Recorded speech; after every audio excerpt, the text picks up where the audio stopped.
A pawn. Are we getting audio? Cool, man. All right.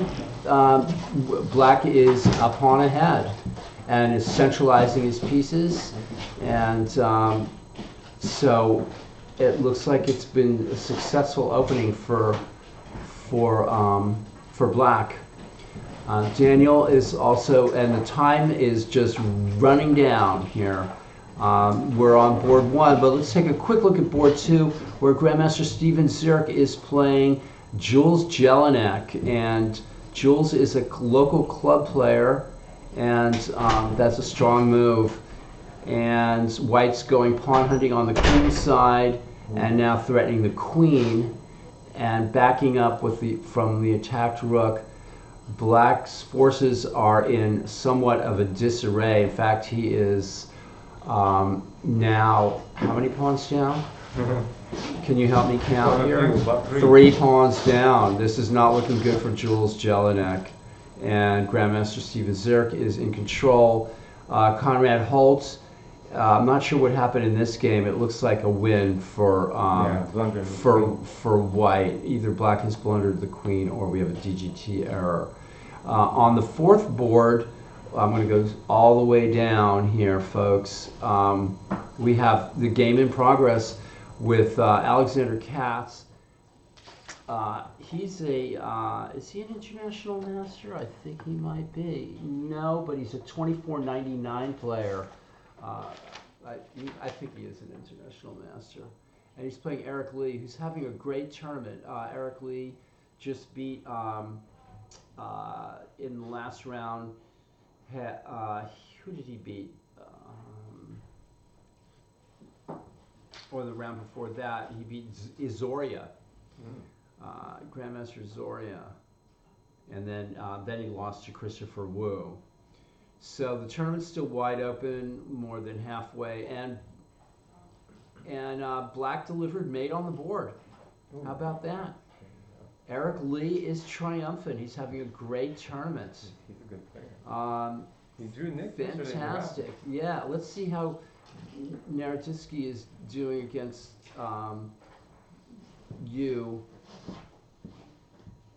Let's see. It's rolling. Knight f5. Christopher Yu is on the attack here. The other knight comes back in. White looks tied up here. Black is. That's a nice check, though. I didn't see that. Knight g5. Threatening queen takes knight e6. Actually, threatening knight e6. King g8. Stepping out of the pin looks wise. And there's a fork. And Daniel has won the exchange and for 2 pawns now. And that's a nice centralizing move. This game could go either way, although White is starting to upset the balance here a little bit, and that's strong. I think Black, this is, yeah, White takes a pawn, and now the rook comes in, and the queen backs up that way, and that wins the game. Daniel Naroditsky just coming back from a bad position. I think he had a bad position, and he won the game, so he is now 5-0. No, 4-0. He's 4-0. I'm getting my games. I have the pairings for the lower section. Here we go. Yeah. Thank you, Samuel. Steven Zirk and Jill. Let's see if there's any other games we can make fun of. It looks like Steven Zirk went on to win this game. Let's just see the finish here. Rook c5, too many pawns, and it's just containing. Rook c6, I think it looks like Jules lost on time in a lost position. And Conrad Holt won this game, obviously, and Eric Lee won that game. There's a few more games outstanding, which we could look at.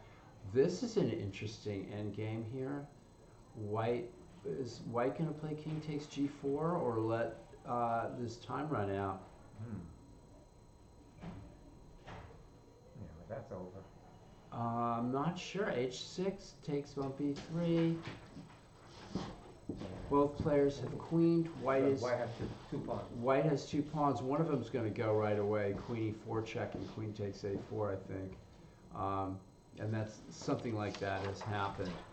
Yeah. We have an interesting endgame that probably only a computer would know whether this was a win for white or a draw. Oh, Seriously. This is... Any queen trade? John Nunn wrote endgame table-based books on all the openings except for the queen and pawn versus queen endgame because that was too difficult for him to understand. Like that? Yeah, these are very, very... The computer knows whether it's a win or not, but to explain it to a human is impossible, isn't it? Or supposed to be impossible. Botvinnik was the first person to try to do that. So this is a dramatic game here. On board 5 between FIDE master Conor Griffith, who's got like a 2450 rating, and Jivan Karamsetis, who had a great tournament yesterday in the Rapids. And this game, though, it looks like somebody's Black time king is far away. That's the issue. But you know what? Black's king is better far away. Better. That was old way of looking at it. The black king should be far away so that the queen can do a lot of checks, I think. That's the, but it's not really sure what's happened here because the DGT board has either stopped transmitting or so we know what's happened on the top 4 boards, and we're sort of concentrating on that. This game ended in a crushing win, obviously, for black here. Any other? Let's see. This is an interesting matchup. I'm not sure what happened here. It looks to me like white would have resigned here. So Ladia Jurasek beats Jamal Khamai, who had won his first 2 games. So who did he beat? Jamal. He beat, in the first round, he beat Prasanna Rayo, who was the winner of the convincing winner of the Rapid tournament. And then in the second round, checkmated, who did he checkmate? Kyron Griffith. So he was 2-0, and now he's been brought back to earth a little bit. First by Steven Zurich, and now it looks like by Ladia Jurasek. So the tournament's still, wide open a bit. Daniel Naroditsky and Steven Zurich are the only perfect scores. Thank you, Sammy, for joining me, man. Okay. So we have Daniel Naroditsky and who beat Christopher Yu, and Steven Zurich, who beat Grandmasters Steven Zurich. And coming up behind them, half a point behind them would be, maybe a full point behind them now.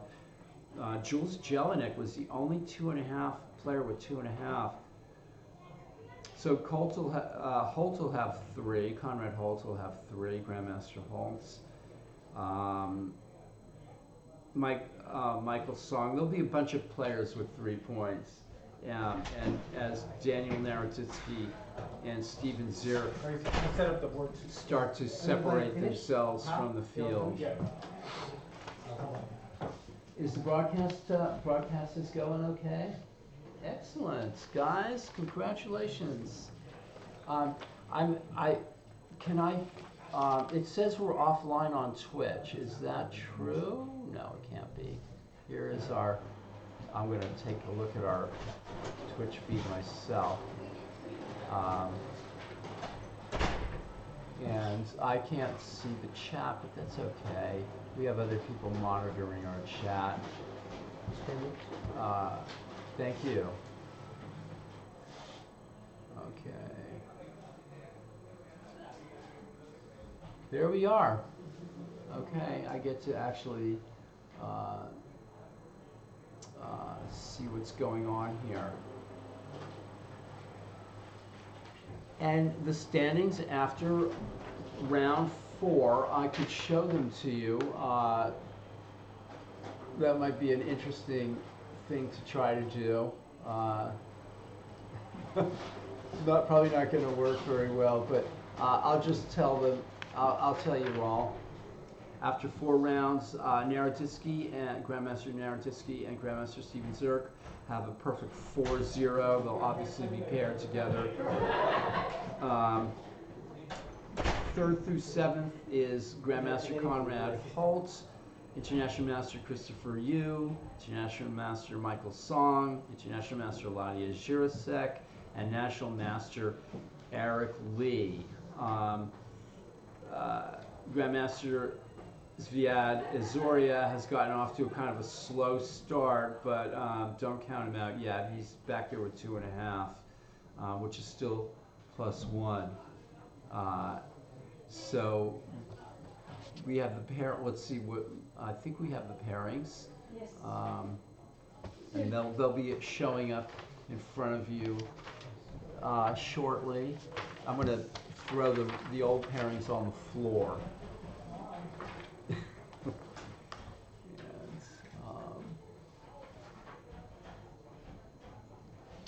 So the players are starting to separate themselves. The top players are starting to separate themselves from the pack, and there's still 5 rounds in the first ever CalChess Blitz Championship here at the world famous Mechanics Institute Chess Club at 57 Post Street in downtown San Francisco. Thanks for joining us. We have some people watching, but if you want, you can give us a shout out and say hi. I think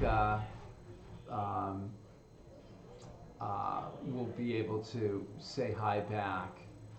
And as we wait, and we're going to show 10 boards here. As you can see, we've been showing our top 10 boards, but we're going to, in terms of the commentary, the games are going so fast, I'm going to try to keep it down to the first 5 boards, or 4 or 5 boards, and the rest of it can just will fall where it may. In the combined A, B, and under 1500 section, so it's basically everybody below the open section. Felix German, club player here. He played for us against the Marshall. Is in clear first with 4-0, and he's a tough player, and so. But it's still many rounds to go, folks. So, and the round will get underway very shortly, and I will make my all too human commentary.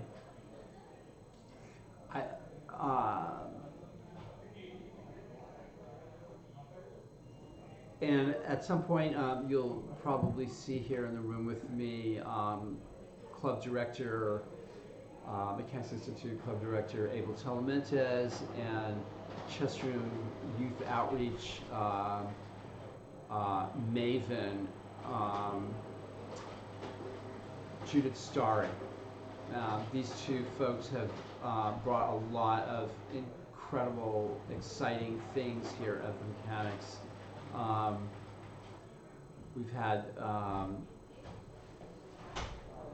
amazing players here.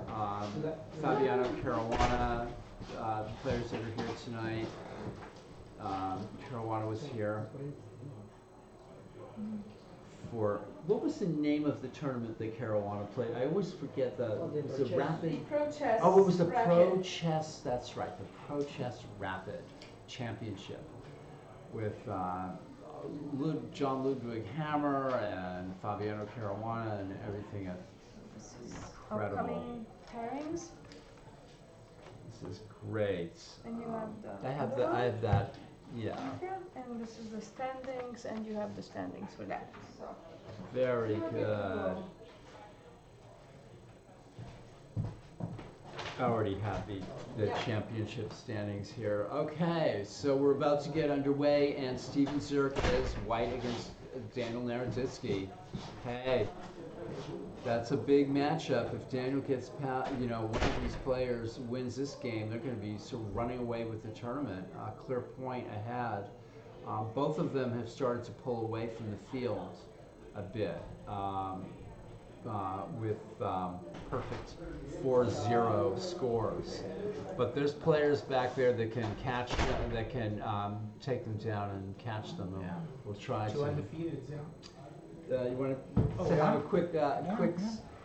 chess room director? Before the madness, Yeah, chess room director Abel Talmentis. Congratulations on. Yeah. Looks like we're pulling off another amazing event here. Yeah, no, it's amazing. It's so incredibly fast paced.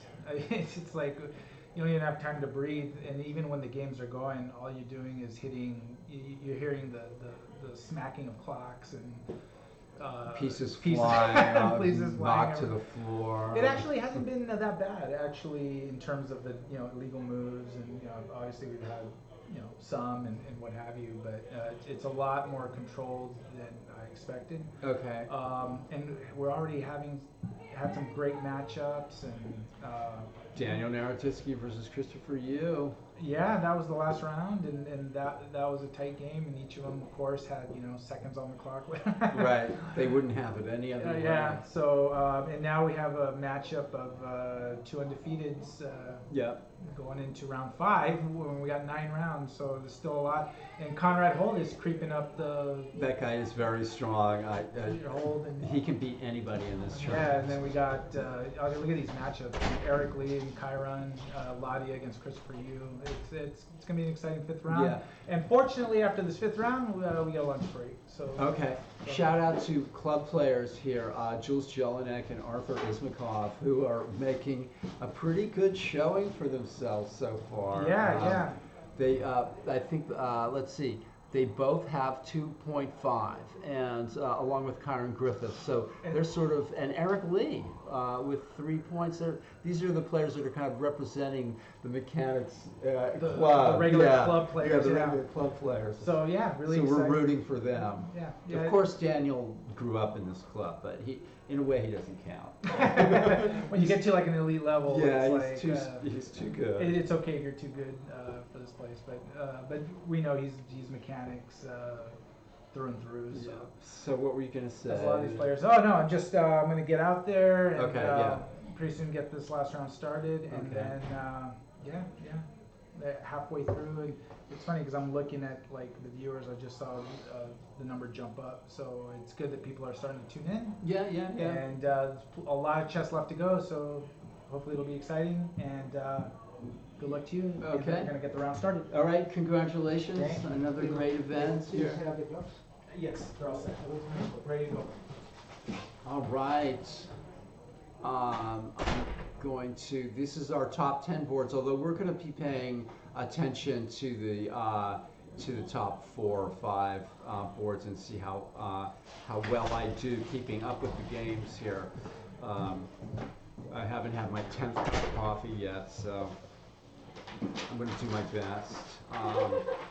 Steven Zurich versus Naroditsky. Hi, Judith. Hi, guys. This is Judith Starry, the chess organizer extraordinaire.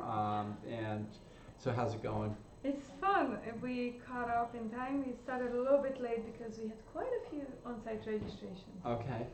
And what's the total amount of players playing? We have 29 boards, so that means almost 60. Almost 60 58. players, yeah. Yeah. Another tremendous turnout. I mean, yeah, it's games. good.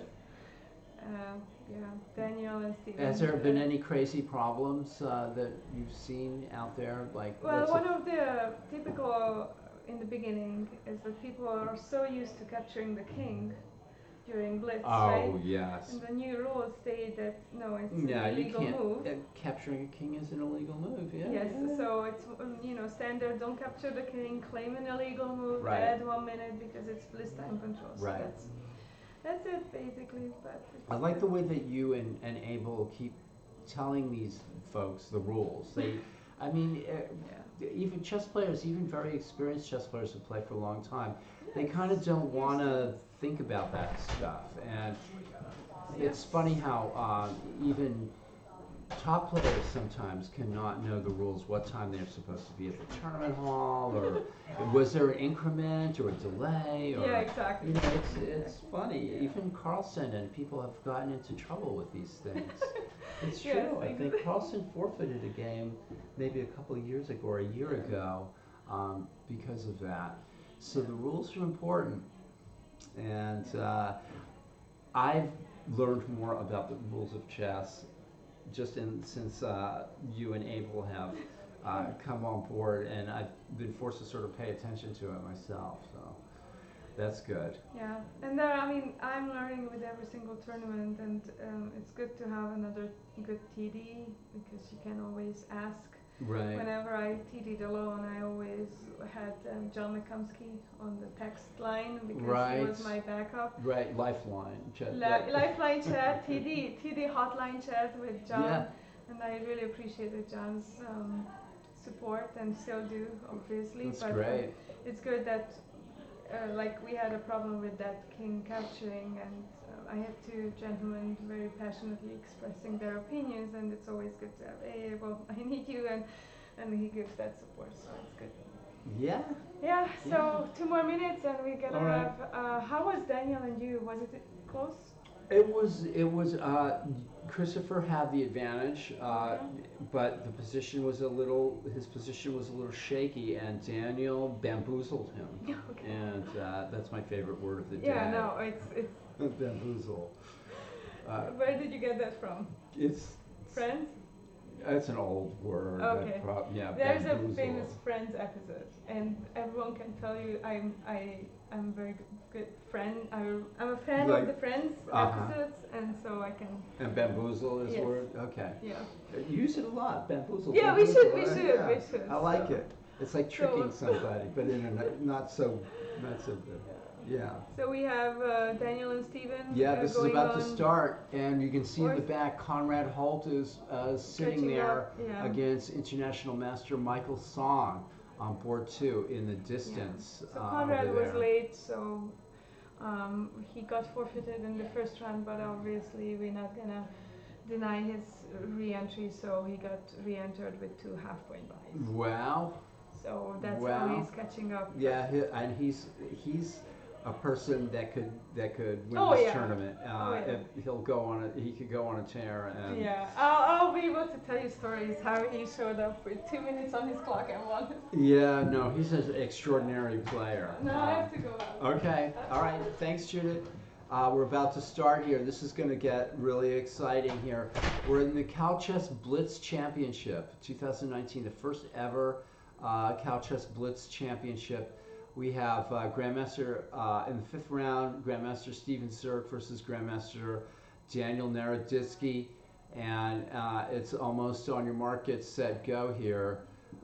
Second board, Michael Song versus Conrad Holt. And third board, International Master Christopher Yu versus International Master Ladia Jurasek. And then 2 very strong players here on the 4th board. Eric Lee, up-and-coming National Master Eric Lee, just turned 12. He's over 2,300. Connor Griffith, over 2,400. All right, let's go up to the top board. And we have a Scotch game. And that's how that's going. Very the old Scotch game. Conrad Holt is here. We have A3 was the opening move. Anderson's opening. This is why not? People are playing just about everything here, and we have a game that could morph into a reverse Sicilian. Now we have a reverse Sicilian. So an English opening. by transposition. And on the third board, we have a center counter gambit with, and look at this move, knight f3. I don't even think I've seen this. It's turning into sort of a gambit here. It's definitely a gambit. Interesting. Black is declining with e3. Okay, so this just shows how out of touch with chess theory I am. Knight f3 has taken me completely by surprise. And this game is still, has now moved into the queen's off stage. So anything could happen. All right, let's go to board 4 really quickly, and we have a complicated Benoni kind of position. Eric Lee has proven to be pretty good at these kind of positions, I've noticed. And Karen Griffith is a sharp player that recently moved to Bay Area. And knight h1 to bring the knight to f2. Okay. It didn't have another square. Let's go back up to Steven Zirk and Naroditsky. And this Scotch game has taken us this far. Black has some pressure down the e-file with the queen sitting opposite the rook like that. Black has chased the bishop around to g3, and a very sharp game. And we've seen, we saw in the rapid, and also here that Daniel is a very, very sharp player that trusts his instincts in wild positions. And he's also a bullet expert, so we'll see. This is already looking a little difficult for white with the a4 pawn as a target here, and the queen interfering with the bishop's development. And so white is trying to offer the exchange of queens, even though that means that he might end up going a pawn down after bishop d7 and taking on a4. All right, I'm going to come back to this in a second. Michael Song, Conrad Holt. This was that English opening, and what's happened here is white's pinned the knight and will destroy the black pawn center. Black has the two bishops and a lot of activity here for the but now plays bishop e4. I think, okay, so he's going to try to cash in with queen takes h2, and that's looks like what happens here. All right, anybody's game still. This is this game with the odd knight f3 against the Scandinavian, and a queenless middle game with all the rest of the pieces on the board. Black needs to worry about the bishop at g6, which is imprisoned here, and that is, in my mind, Black's only obstacle to a fully equal game here. So white is slightly better. And here again we have this Benoni sort of position, which Black played at f5, and we got an exchange on f5, and Black has a lot of activity here, maybe playing for b5. The white queen probes on the king side. Maybe white's thinking about a move like rook to e6 here. Okay, back to board 1 before I lose this entirely. That's exactly what happened, what I said. How about that? Clairvoyance on my part. Black exchanged and played bishop d7, hitting the a4 pawn and won fair and square. White is trying to open up the game on the king's side. So Steven Zirk has lost a pawn, but Daniel is a little, and now bishop takes f4, bishop takes f2. So that could be yet another pawn lost for white. And white's also down on time. This is starting to look, white goes back, bishop h2. Also bishop f4, rook e4. Black looks like he's starting to take control here in that game. Let's go here to Conrad Holt's game.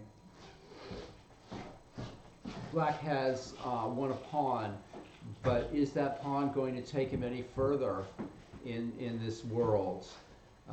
This is a slow possibility of Black being able to have a passed H pawn. That's one thing that I see here. That doesn't look like there's many infiltration points here apart from that. So let's go to board 3. Tense games here. Again, okay, so this game has evolved with a couple of exchanges of Black squared bishops, and the Black the kings are in position.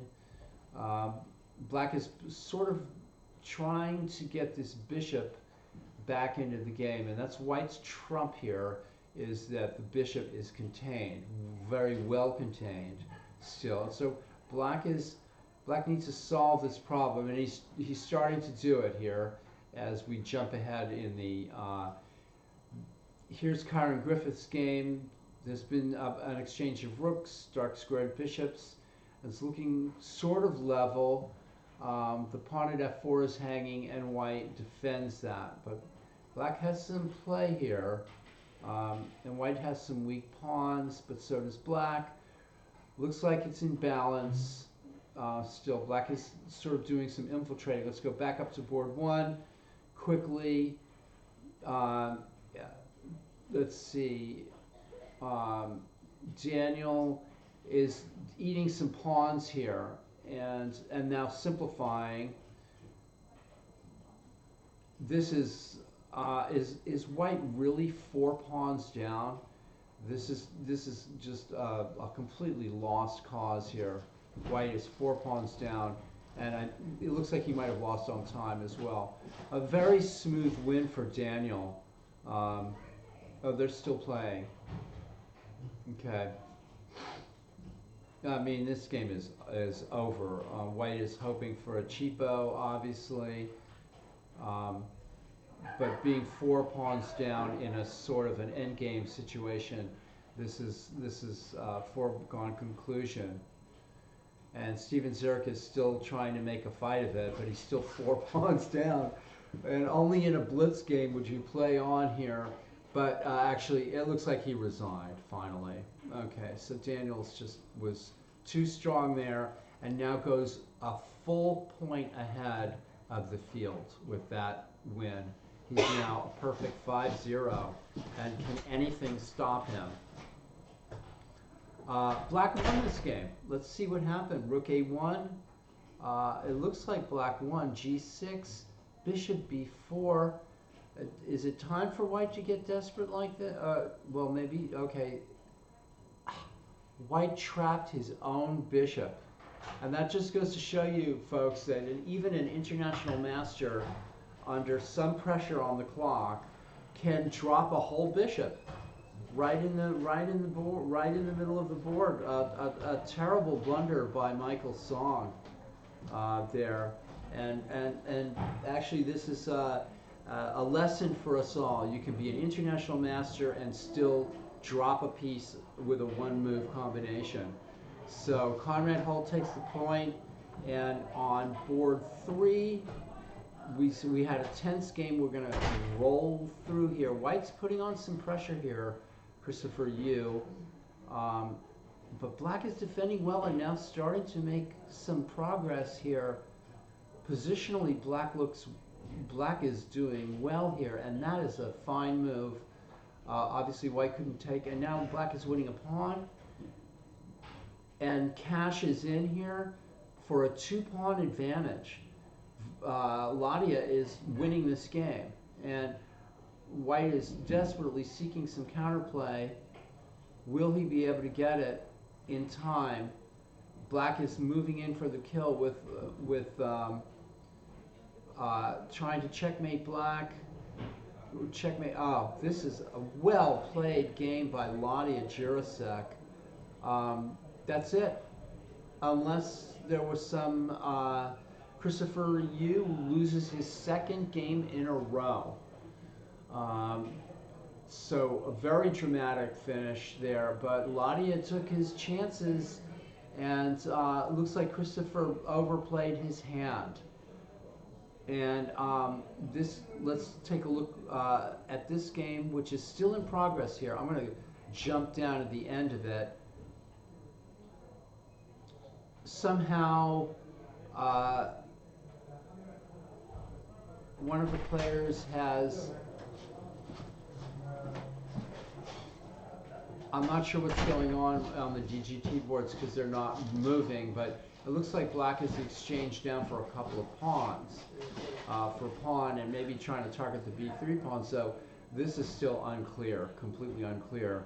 And on board 5, which we have not been following, Zviad Izoria beats Arthur Ismakov, club player Arthur Ismakov, and there's the final position of that game. Yeah, So, they all finish it. what? They all finish it. Okay, so I'm just wondering what happened with Eric Lee's game on board 4. We're still trying to figure out what happened with this game. This is for the benefit of the folks back home. So white. Okay, all right. Can I leave this with you here? Thanks.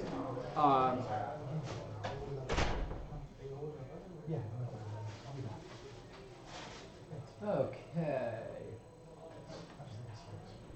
We're in the control room, rather the office of the Mechanics Institute Chess Club, and we have visitors and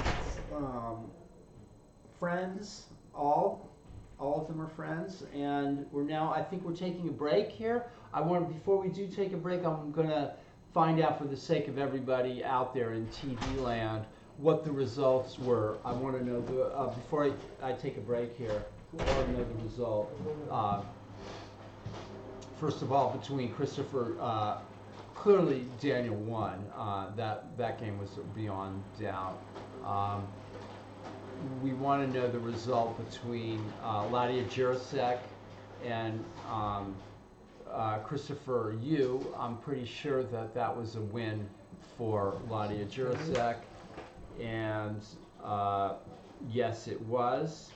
And Kyron Griffith won this game right here with black.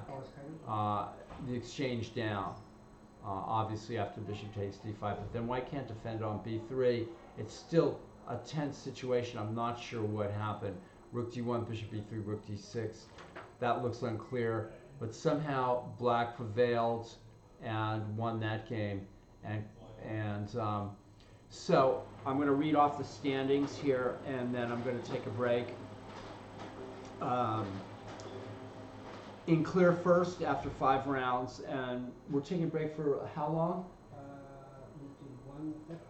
Until 1:30. Oh, is that right? So we're taking over an hour break. Okay. Let's find out for sure, because I want to tell the people back home when the next round is. If I can get, let's see. Yes, 1:30 p.m. We'll be back with our live broadcast. Here is the standings, folks. Grandmaster Naroditsky in first place with 5-0, running away with the tournament. On his heels, Conrad Holt, Grandmaster Conrad Holtz, Grandmaster Stephen Zirk, and International Master Ladia Jirasek with 4 points. The only player that Naroditsky has not played is Conrad Holt, so that's a forced pairing for the next round. They have 4 points, and then a small group of players, with 3.5. Zviad Izoria, Kyron Griffith, Grandmaster Izoria, FIDE Master Kyron Griffith, who's rated 2452, and Dark Horse Jules Jelinek. I know. Who runs? You know all those Blitz tournaments that he's organizing. He runs our Blitz tournaments, and he is has 3.5 points out of 5, which in this field is very good. So good luck to everybody, and I'm going to. Do you have any parting words before we take a break for a while? I need to figure out the prize fund during prize fund. lunch breaks. So Okay. I'm gonna work on that. And no, that's All right, good. everybody. It's fun. We'll see you again at 1:30 here at the Mechanics Institute with the final 4 rounds of the 2019 CalChess Blitz State Championship. We have the pairings. For the round 6. For round 6, it's Naroditsky White versus Holtz. Jurasek is White versus Steven Zirk, and Conor Griffith is White versus Izoria, and Jelinek is White against Christopher Yu. Can he keep his Cinderella story? his Yes. Cinderella story going? I've got my be fingers hard. crossed for him. Yeah, and Adrian is up there, board number 6. And Adrian Kondakov playing. How old is Adrian? Adrian is 4th grade, I think, or 5th grade. So it's around probably 5th. So it's around 11. He's 11 years 10, old. So 11, yeah. something like that. Okay, so that's on board 6. Eric Lee versus Adrian Kondakov. This is another great tournament, just like the Rapid was yesterday, won by Persona Rayo. Yeah. So check us out on Twitch. We're uploading everything to YouTube eventually, and we'll be back in a little over an hour, folks, to resume the broadcast. Thanks for watching, and I'm going to say King's Indian reversed, or that kind of system here, and both players are sort of taking an original approach to things. Okay. Black wants to take on d5 with one of those. White's going for the 2 bishops here, one way or the other. Okay, a complicated, complex game, and we'll see. White looks like he might have a slight edge with those 2 bishops. Let's move on to board 2, where Ladia Jurasek with, let's see, Ladia Jurasek has also 4 points and is playing Steven Zirk, also with 4 points. And this is an interesting opening. It's a winner or French with bishop d2 and then knight b5. I used to play this way. It's kind of a safe way for White to gain a kind of a plus in this opening while avoiding a lot of theory here. Black plays a thematic exchange sacrifice.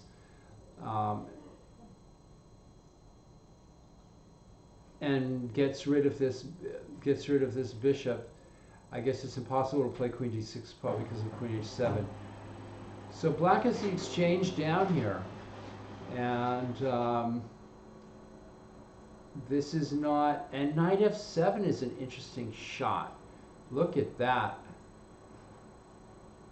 Instead of knight takes c8, White plays this very strong looking move here, and black is thinking. This is like a shot out of nowhere. Coming up is rook f1. White is bringing all of his pieces to bear, and Ladia is after rook f1. I'm not sure that black can survive this. I sincerely doubt whether black can survive that. Okay, this is Conor Griffith versus Grandmaster Izoria, and we have a fairly standard Sicilian defense here, sort of position, where White's played bishop e2 against a sort of a hybrid black Sicilian here, transposing into some sort of shenanigan with bishop e2 and bishop e3. Both players are kind of slowing it down a little bit. You've got to like black's position here. Black is doing very well here. classic. And on board 4, the Cinderella of the tournament, Jules Jelinek playing Christopher Yu, who lost a couple of games in a row. One to, let's see, he lost to Naroditsky, and then he lost also to Ladia Jurasek in the last round. So here he's trying to pile up the pressure, however, against, and is succeeding. This is looking already kind of grim here for Jules Jelinek. He's not getting out of the opening here. B6 is winning a piece effectively, unless White can try Bishop D3. But then, yeah, let's see. After Bishop A5, B6, he went back to D2, Knight D2, King D2, Knight E3. This is devastating, obviously. Black is chasing White around the board. Hard to believe White will survive this. Queen F6 check looks like a knockout blow. And this is probably good enough, too. It's funny, Queen G6 check. Well, he had King B6. Okay, let's roll out to the first board again. Things are moving very quickly here. White has the advantage of the 2 bishops. Black is playing very. Did I move things again? It's a, yeah, okay. I just did. Black playing very aggressively. That's an interesting shot. To take the bishop on e4 with check. And White retreats into the corner. And now the knight, which was hanging on e2, goes to c3. And White is losing a piece here. Did Svea just won the game? I'm not watching that game here. Conrad Holt has won a piece against Daniel Naroditsky with seconds left here for both players. Daniel trying to retain some chances here in this position. Bishop f5 looks like a strong move, and it was played. King g1, bishop e4, a flurry of exchanges. White is down a bishop for a pawn. This has got to be a technical win here for Black. Whether he'll be able to win it with a limited time remaining is White's trying to stir up problems on the king side. Oh, Black has gotten this bishop and queen battery. This is lost clearly for White now. Another flurry of moves were played here. White is surely busted in this position. Queen g2, and this is okay. So this has happened. Unfortunately for White, the bishop is also controlling the square h1, which means that White can't get a refuge in that endgame, that familiar endgame. I'm surprised White has managed to survive this long. And a tribute to his Naroditsky's resiliency here, but this is still has to be a winning position for Black. So I'm going to quickly go to board 2, where Ladia Jurasek has delivered mate to Steven Zierk. This knight f7 move was a beautiful move here, and if White had played knight takes c8, there would have been some chances with the exchange being just the exchange down. But White just goes straight for mate here, and this is just absolutely devastating finish. Steven Zierk is getting pushed around in this tournament a little bit. Well, actually, this is his second loss in a row, one from Daniel Naroditsky. So Ladia Jurasek is on fire. What a great game. Really nice game. Black should have maybe gone a little slower on the after the exchange sacrifice. Daniel is still putting up resistance here, but this is lost. This is a matter of time here, and it looks like Conrad has gained on the increment as well. So I expect Daniel will resign this shortly. And Izoria with Black had a very nice position here. Let's see how he won it. Knight d3 was a nice little tactic there to take the rook at the knight at b exchange, and then the thematic d5, and that looks like it overlooks bishop g5. So that's a one move mistake there, losing the exchange, and Black wins another exchange, and that's enough. An easy win for Izoria on board 3. Connor and Griffith just kind of fell apart. This game ended in mate on the board too. This was absolutely a crushing attack, and Jules Jelinek, the fairy tale is almost over here. And who's sitting here next to you is Christopher. Hey Christopher, nice to meet you. I'm Paul Whitehead. We've met maybe once or twice. Yeah. So, who did you play just now? Jelinek. Oh, Jelinek, the game we're person just looking at. Yeah, this was a crushing game. Yes. Yeah. Is there any other game that you would like to? Oh, let's look at Naroditsky's game here. Well, this is completely lost. Yeah, oh, and he already resigned. won. Okay, so Yeah. this was the final position, Okay. folks. Yeah.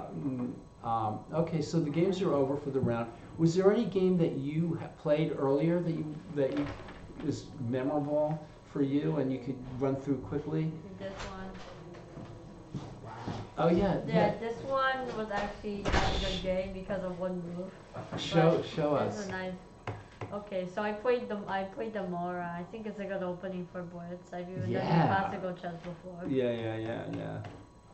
He decided to not capture the pawn, which is pretty common. I sometimes decline it with playing But D3. it ended up being a sacrifice anyways. Right. Like that.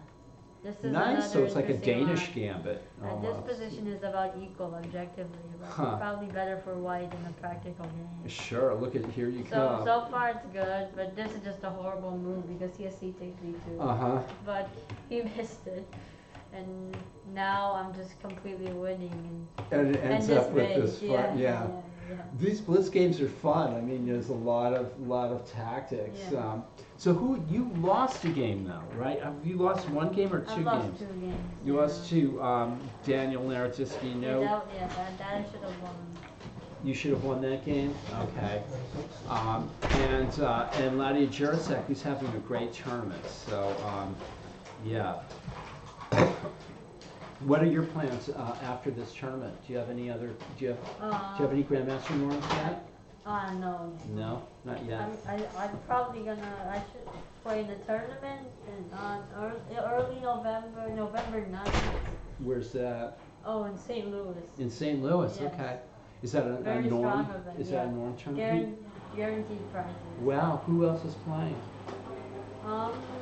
Various GMs, Alshaw, Morozov. I don't know. Okay. Well, good luck in this tournament. Okay. Yeah. And maybe you'll come back and say, after you've won the tournament, maybe Daniel lost, so the field is kind of opening up again. Yeah. That's really, I just moved the board again. I keep doing that. Okay. So you're still, let's see, I moved the board, but that's, I shouldn't have done that, but it's still okay. What other games? There was some funny, like in round 1, let's see, Prasanna Rayo, who is a very, very strong player, fell into this mate in 1. Whoa. Look, after bishop f6, Yes. Black played c5, Yes. and this is the guy who just won the Rapid Championship yesterday, Yes. but he didn't seem to see Wow. queen takes g2 mate, and there have been a lot of funny blunders like that. So So you're still in contention. You've got Yeah. 4 points. You're a point behind the leader. And now there's 3 leaders. Naroditsky, Conrad Holt, and Ladia Jurasek are all tied for first with 5 points. That was a really important win for Conrad Holt, that's for sure. Izoria has had a bit of a rough time. He lost to Eric Lee and drew with Alexander Katz, but he's on the comeback trail here. He's won 3 in a row and has 4.5 points. And then you are tied with Eric Lee, Michael Song, and Steven Zierk. Yeah. So here's a sneak preview of your pairing. Oh no, that's the wrong section. Here's a sneak preview. No, here's the sneak preview. You're the first one. Michael Song? Okay. Okay. Okay. Yeah, he's an international Okay. master, right? Have you ever played him before? No. He's No. from Canada. He just moved here from Canada. Okay. Now you can go and prepare for a few hours. Few hours. All right, just kidding. All right, good luck for the Bye. rest of the tournament. Thanks for coming in. Okay, thanks. All Bye. right, cool. Bye. Good Thanks, luck. Christopher. Okay, bye. Okay, so that goes on the floor.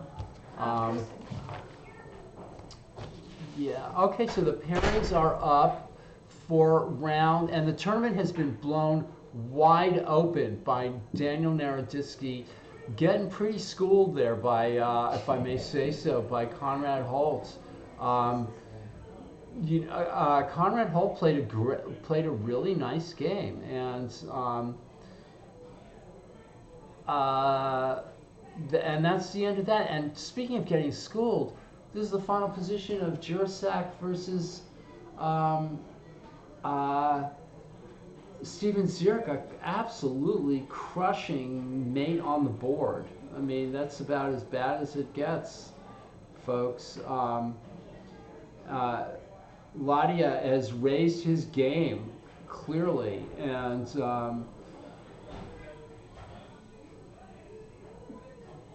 it's not often you get to mate a Grandmaster in 22 moves, even if it is a Blitz game. This is a game to remember for sure.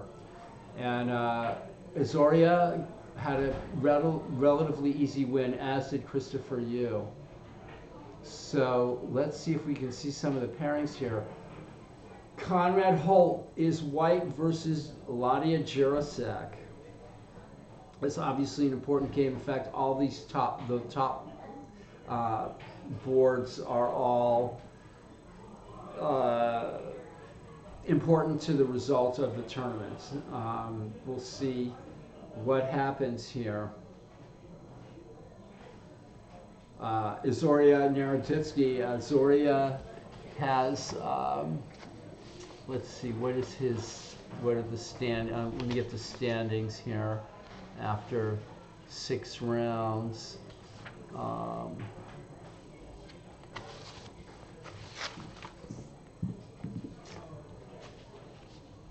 Yeah, Izoria has 4.5 out of 6, where Naroditsky, Holt, and Jurasek all have 5. So, big round coming up here, folks.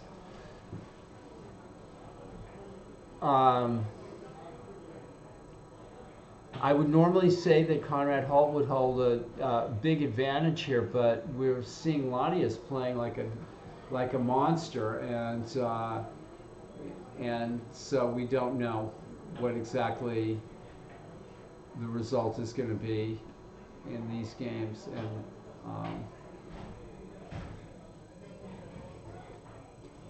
this was the finish, the final position of Naroditsky versus Holt in the last round. That game went to 104 moves, but the last 50 odd moves were not very pleasant for white here at all, and it was just a matter of technique on Holt's part. He was careful and brought home the point. What time is the next group? Yes. 9 minutes. So here are all the pairings, for you folks Wow. back home. Keep saying wow, I'm totally surprised. You're so fast with one. Yeah, the pairings are up, and these are on our DGT boards. I'll only be able to spend time on the top 4 boards or so. The games are going so fast, it's just almost impossible for me to look at any other games.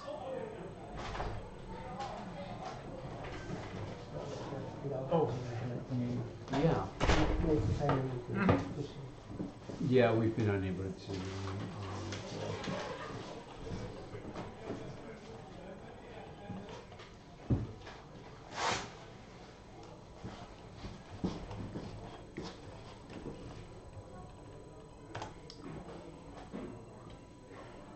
You could say that. Okay. That? Should I do that? I don't know. Oh, no, I don't want that. Yeah. Okay, so I think it's up. Okay. Yeah. Okay. Clocks. All set. I'll say hello from the Mechanics Institute Chess Club.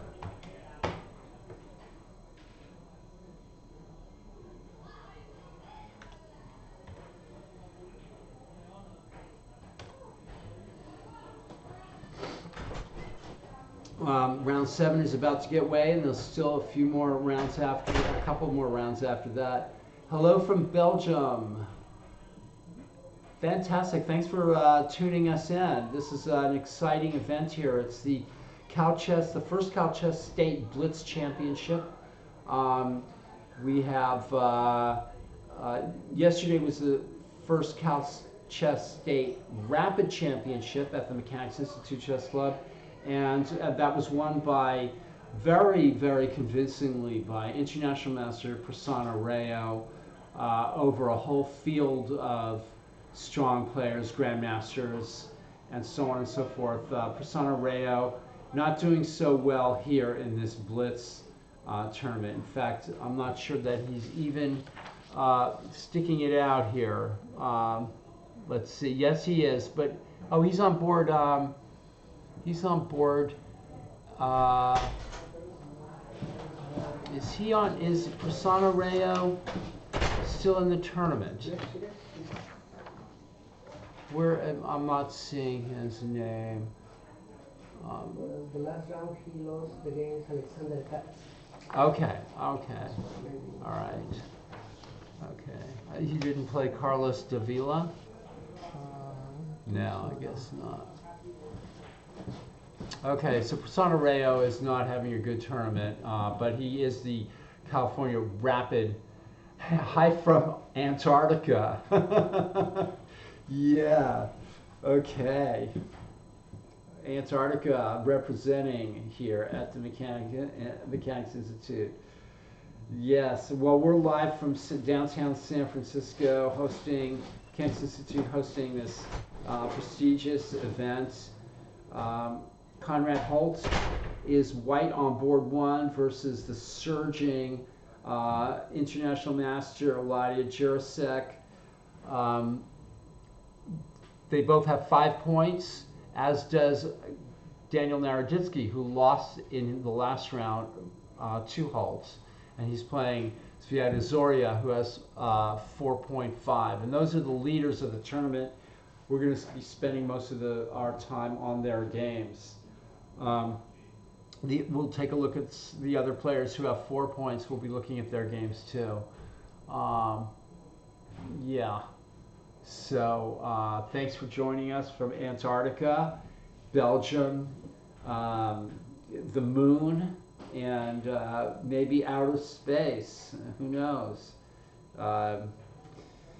But everyone is welcome here at the Mechanics Institute Chess Club, the oldest chess club in the United States. And let's see, we're about to get underway, and Right now, it's on your mark, get set, go, is my guess here. You can see the players there on the top boards. There's Daniel. Conrad Holt is sitting down. Daniel Naroditsky is facing us on board 2. Here's the board's numbers. So we'll be able to watch these games as they're being played, which is kind of cool. I think actually this is a really unique view of a chess club, and we're trying new things with this broadcast. Hello from Montreal. So we've got Montreal, Antarctica, Belgium, the dark side of the moon, the Chess Bra Cave. Who knows where, people are tuning in from.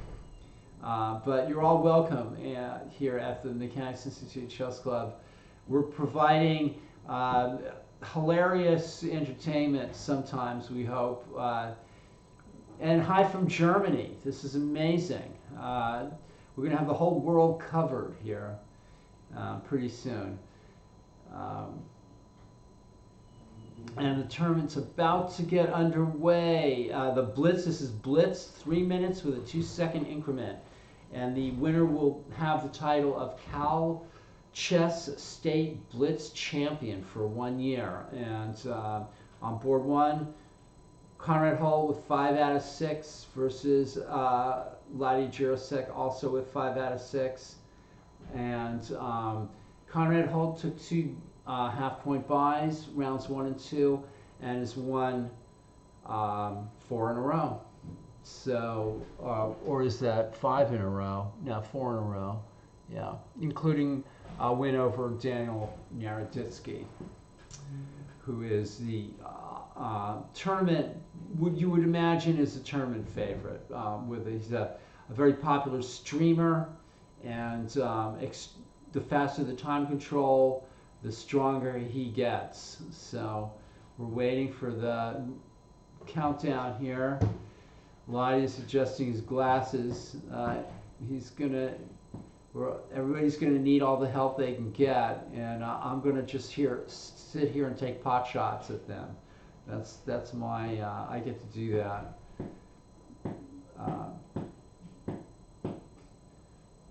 Yesterday was a great day here at the club, and you can see our stream online. We'll on Twitch that stream as well. We had a great tournament with a lot of old classic chess players like Nick Defermian and Vincent McCambridge, and John Donaldson played. And the Rapid Championship was won by Persona Rayo over all those players, and also over Daniel Naroditsky and Stephen Zirk as well, and other strong players.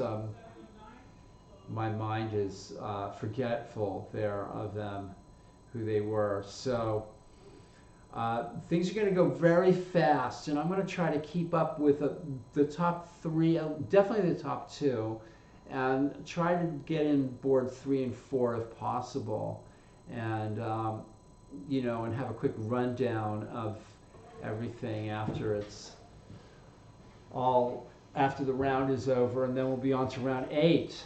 And right now Conrad Holt has momentum, and it's going to be a matter of seeing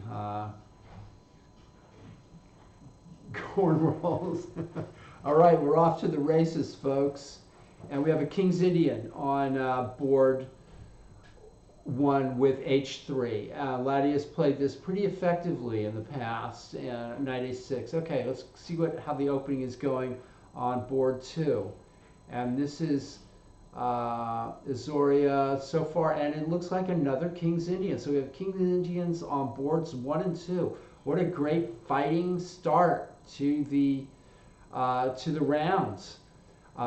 Quick look on board 3, where White is playing queen pawn sort of game here with the bishop out at f4. Maybe you could call it a London system, I'm not sure. We get these pawn formations that I'm always stumped at how to play this. But Eric Lee is acclimatizing himself to these kinds of positions at a young age, which is good.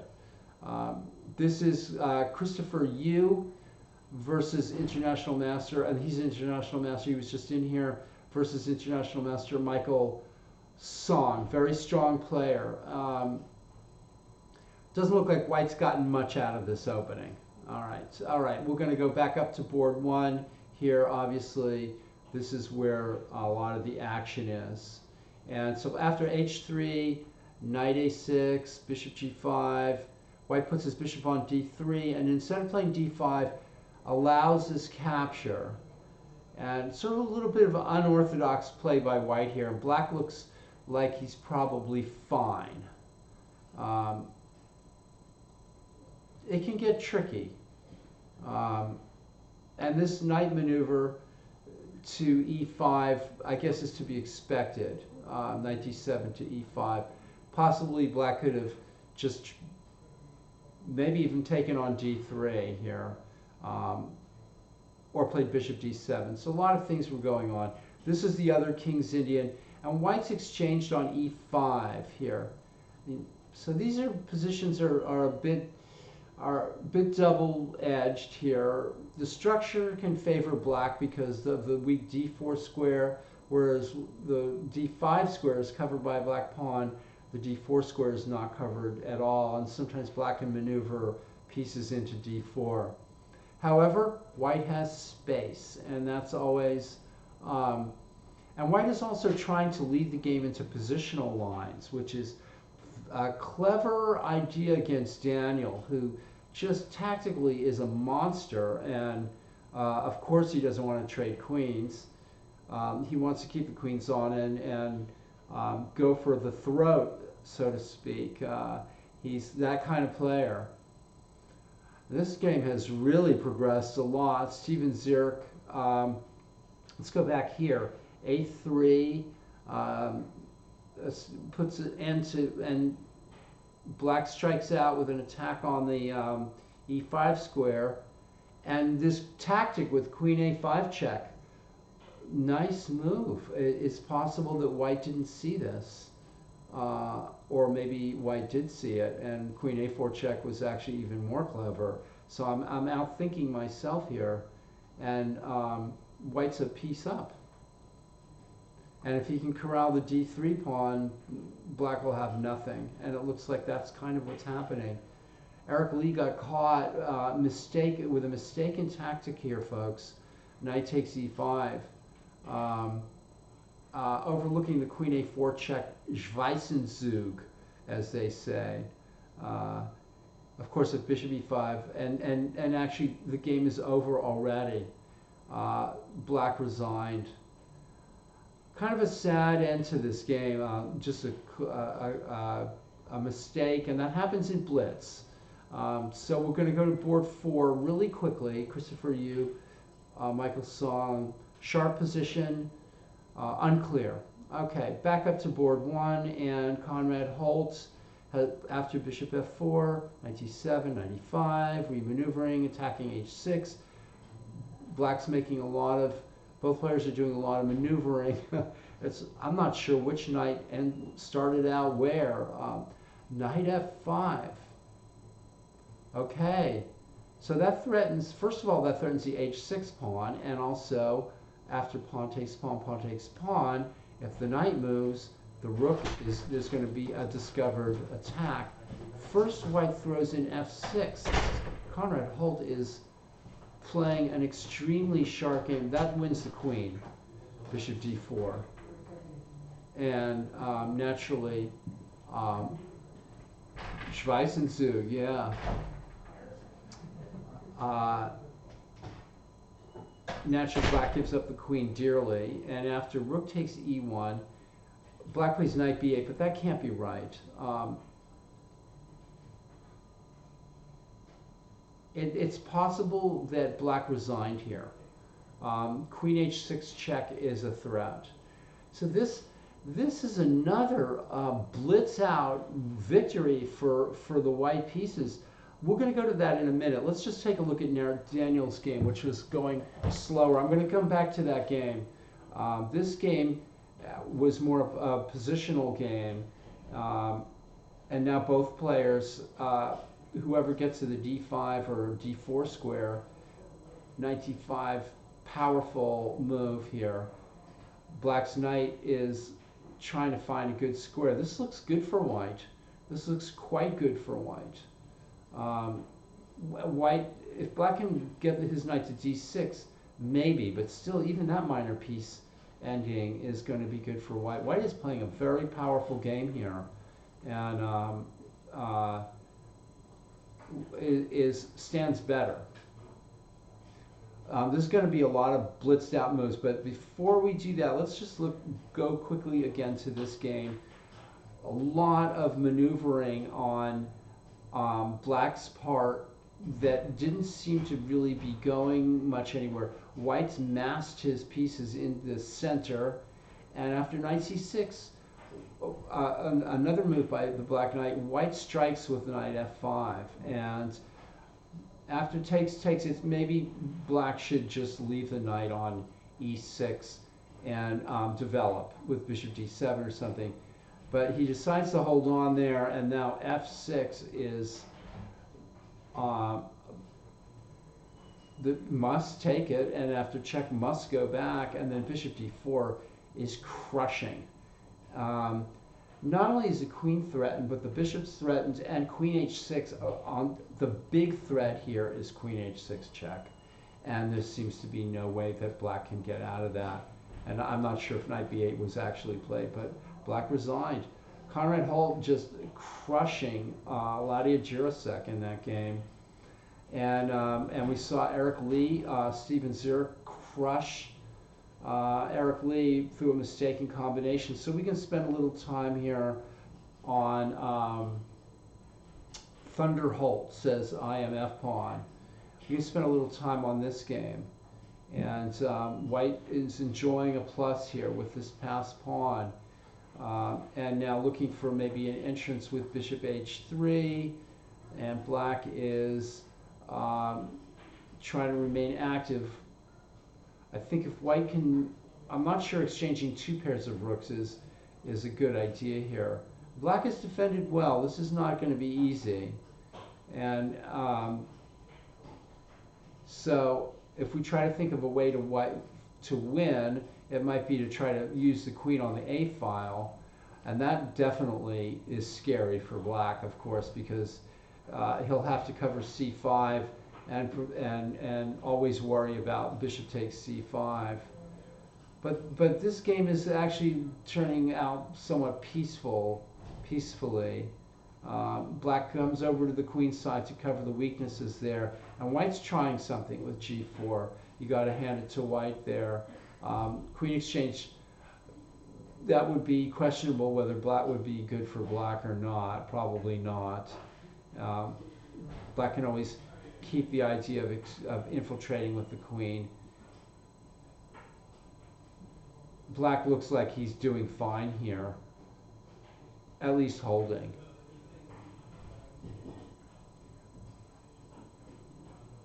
It's possible the players are agreeing to a draw, or else more moves have been played. It looks like there were more moves played. Let's see if we can see what they were. Okay, black won a pawn on h4. Amazing. We're having transmission issues here.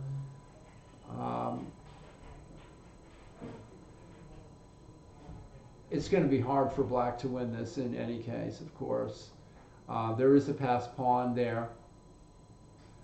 I think that there is, the prize funds have been announced. I'm not really, the winner gets $1 billion.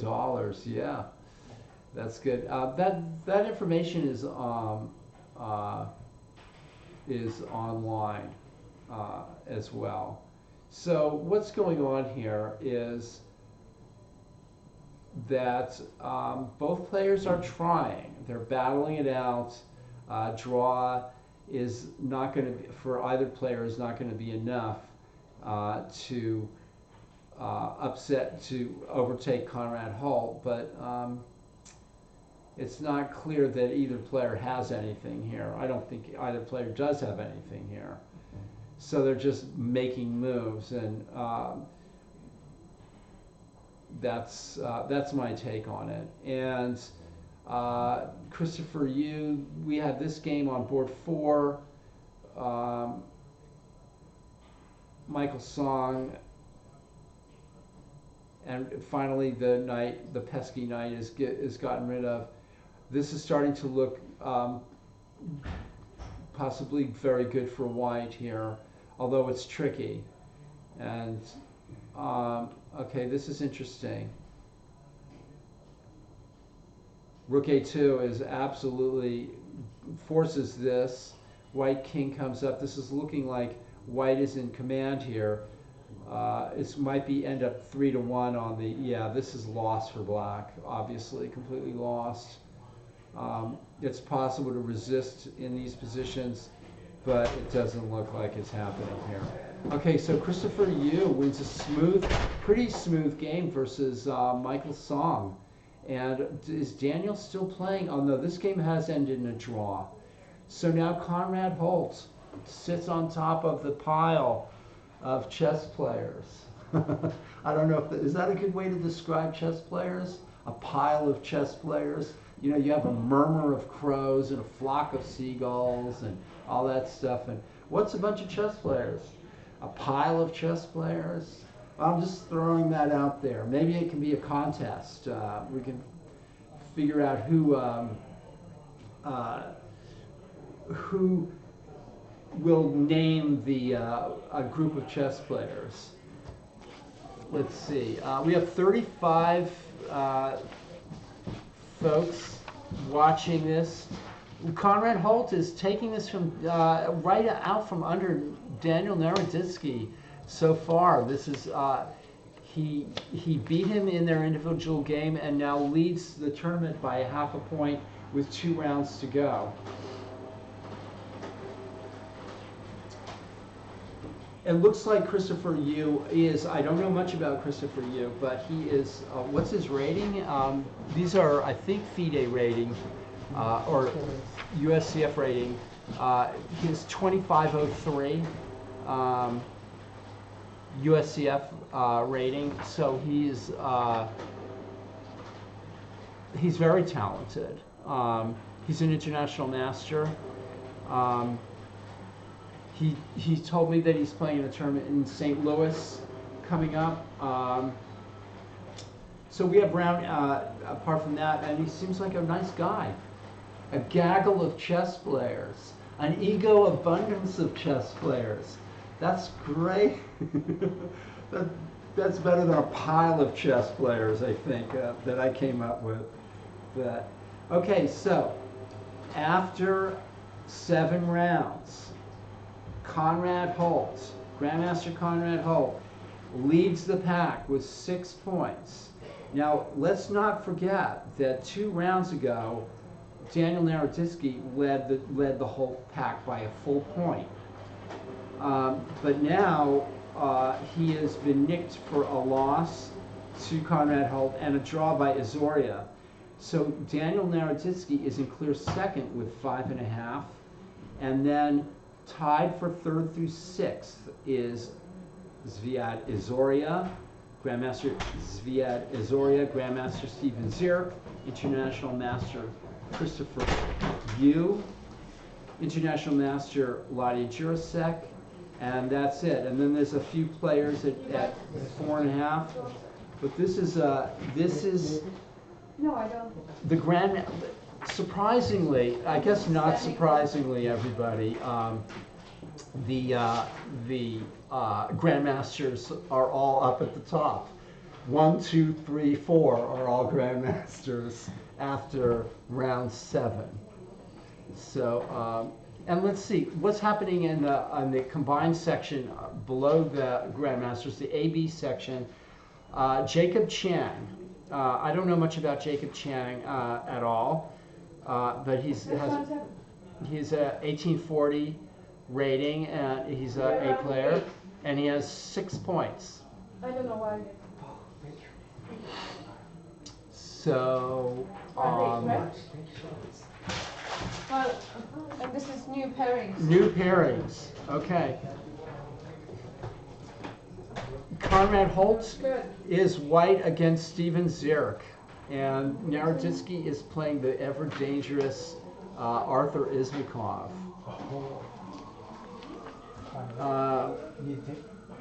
This is proving to be a dogfight. Yeah. It really is proving You to be a dogfight. you gotta jump in the mud, roll around.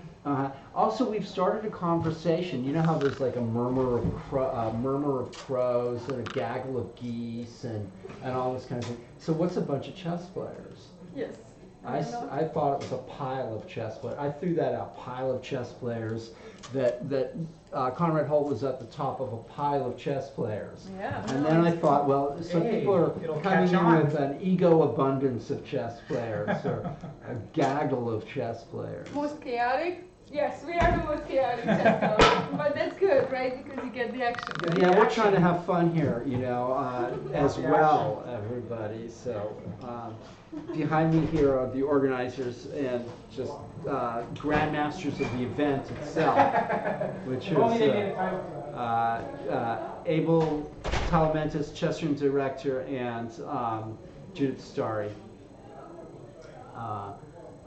Yeah, we're a little chaotic sometimes, but we get the job done. Oops, I'm moving this thing again. I can't seem to get my hand off of that, the top of that thing. So, a dramatic turnaround from a couple of rounds ago, and some crushing victories. This was a really nice game. A few shots and the game was over. Starting with knight f5, really nice move, everybody. This is a bolt from the blue. Black is caught flat-footed. A little too many maneuvering around, seeing what's going to happen kind of chess from Black. He wasn't prepared to deal with this, and I think that after G takes f5, E takes f5, you know, even if Black does just return the piece and not move the knight at e6, White is going to be well on top in the resulting position because the Black king will be exposed, and there should be a continual attack against the Black king. Nice game, very nice game. Yeah, just White murdered Ladia in this game. Ladia's not one that gets that. Yeah, what happened was though it was a King's Indian, and Black did a lot of kind of moving around. They both did, but White was a little more purposeful here. So I think Ladia, what happened was Conrad made some moves that probably were a little unorthodox. So for example, maybe bishop d3, e5, and castles. Now normally White would probably play d5 in that position. So when he castles, it's a little peaceful. Black seems to get a good development here after pawn takes pawn, knight takes pawn, and then the knight comes up hitting the bishop. Rook e1. So White just continues to centralize, and Black's pieces are Black has done well, but maybe should think about playing knight d3 here and sort of then developing the bishop to d7 or something like that and getting a little air. I don't like the fact that the rook is opposite the queen, and this is an awkward. For Black. This is quite awkward for Black, and it proves to be this rook e1 proves to be quite a strong move. And watch how Black kind of wiggles on the hook. Bishop f4. So White just sort of keeps it. Now there's the idea of maybe playing e5, and so Black covers that square with knight d7, and now bishop d4 is a threat. And Conrad just notice he's now holding on to that bishop, which I thought that maybe black should have taken and maybe relieved his position by an exchange.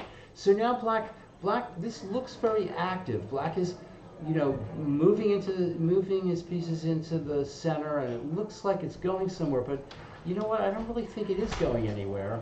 And after queen g2, it attacks his pawn, king h7, rook d1.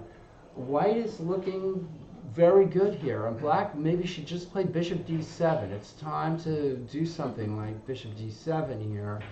But he makes one more, or a couple more moves where I'm not sure which knight, where the knights came from originally, and which knight is where. Knight e6, white again goes just back to bishop e3. Now f4 is an idea, rolling up the position. And this rook opposite this queen is a big problem for black, which doesn't get resolved by this move. And now knight f5. And now that threatens the pawn at h6. And also that very important bishop at g7. Black feels like he has to take. White takes back.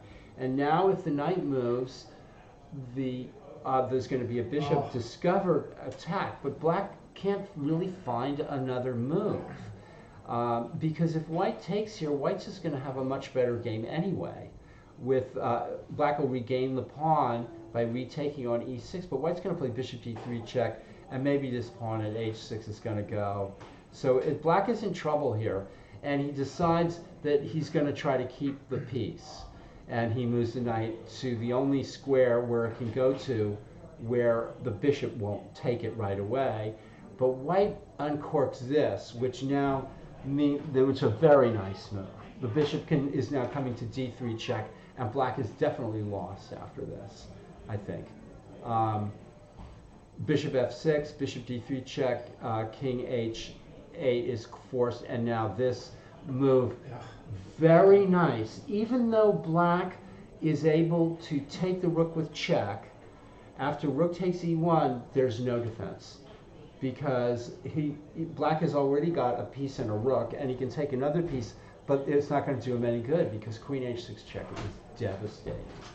So that was a very good game by Conrad Holt, if I may say so. Yeah, the beauty of broadcasting these games is these kind of like blitz gems get saved and can be viewed and appreciated. Yeah, Jules will appreciate some of his. He was asking, one of our club players has been doing pretty well, and he was asking, where can I see my games, And not only club player, but he's the regular organizer for the non-rated Wednesday night Blitz. So come on guys down if you want to play some Blitz for really cheap. Yeah. I think the entry fee is like $9 or so. Oh, it's very cheap. It's very cheap, and he pays out almost the entire amount. So yeah. So it's a fun event. So anyone who's interested in playing Blitz, when it usually starts around 5:30, 6-ish. You can find our website, chessclub.org, and there's a Blitz tournament here, regular Blitz tournament on Wednesday nights, organized by Jules Jelinek, who seems to have, he's still on board 7. He's still on one of the top boards. So he's playing Adrian now? Adrian Kondakov, Okay. I think we have 6 more minutes and then we're going to start. So. All right, round 8 is about to begin. 2 more rounds. 2 more rounds, folks, and then we'll let you go. All right. In the 8th round, Conrad Holt is white against Grandmaster Steven Zirk, who has he's trailing. He's lost 2 in a row. He's lost to Daniel Naroditsky and also. I know you're broadcasting, but I'm gonna get a coffee. Do you want anything? I think I'm good. Okay. Yeah, thanks. Some water. Yeah. Would be some water. I need some water. I've been asked if I want something to drink, and I think a glass of water before the rest of this is over. Conrad Holt is talented. Says Bozo says Ward G. And what other matchups do we have? Naroditsky versus Arthur Ismakov. Arthur is he's a Blitz specialist. He played in the tournament with Caruana here, and very strong, can be a very dangerous Blitz player. And that's board 2. And Ladi Jursek now on board 3 versus Izoria. And then we have on board 4 Alexander Katz versus International Master Christopher Yu. There are 4 prizes. Somebody asked me about the prizes. And I think the prizes are based on 90 entries. So the prize, do we have a list of the prize fund, or is it similar to this? Oh, well, we Yeah. pay out exactly 60%. Okay. Exactly 60% because we had a little bit less than the 60% paid entries, which would have been 54 players. Okay. We have total of 58 players, Okay. and 50 were paid entries. Okay. The rest were free entries. Okay. All right. So, but I have it somewhere printed out, so I'll Okay. Somebody was interested.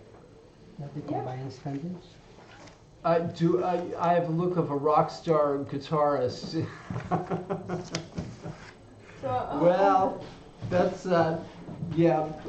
I'll bring my guitar in the next time. I actually can play a couple tunes on the guitar, but I'm not a rock star by any means. But I do have calluses on my fingers for playing guitar. I play guitar a lot, despite my arthritic hands. So the open section, $600 will be first place, and second place is $300, third is $210, and fourth is $150.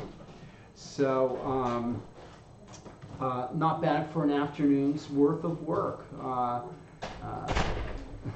The winner gets Fort Knox. Yeah, well, $1 billion. Yeah. Who says there's no money in chess?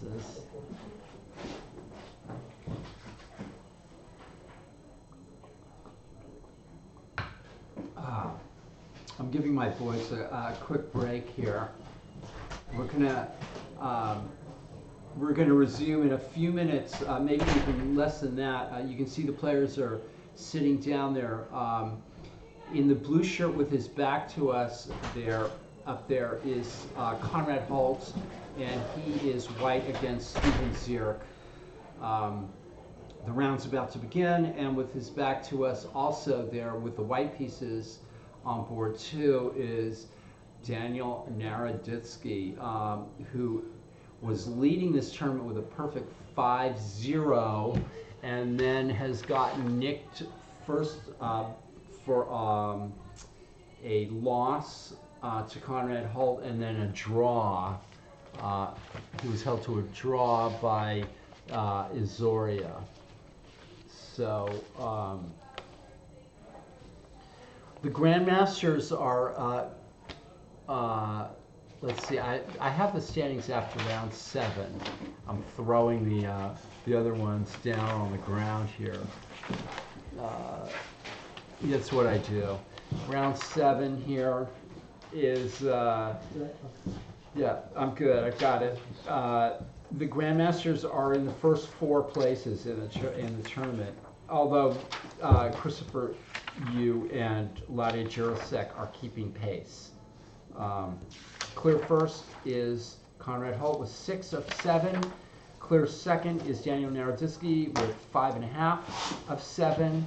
And then Zviad Izoria, Steven Zierk, Christopher Yu, and Ladi Jursek all with 5.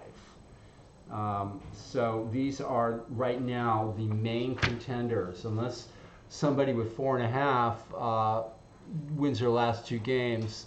One of those players is actually playing up on board 2, Arthur Ismakov. It's a long tournament, so we're having, anyway, the games have gotten on.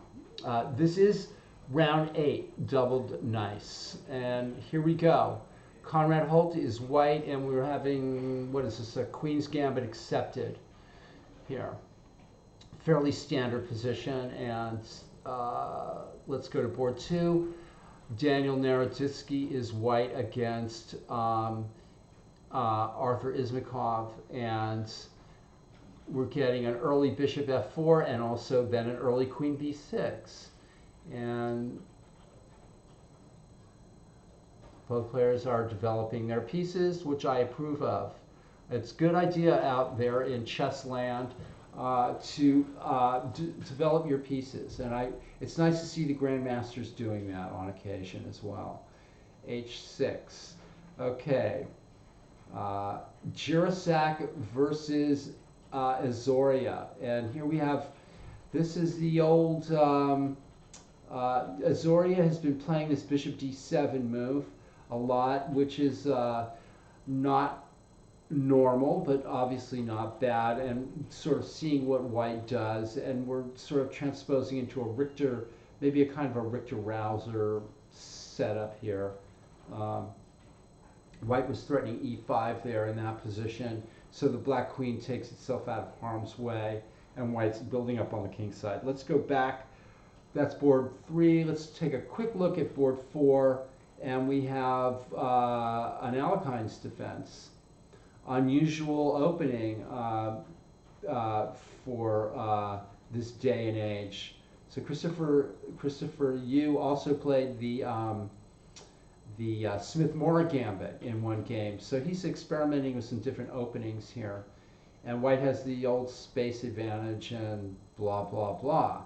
All right, blah, blah, blah is a chess analysis, in case you've never heard of it before.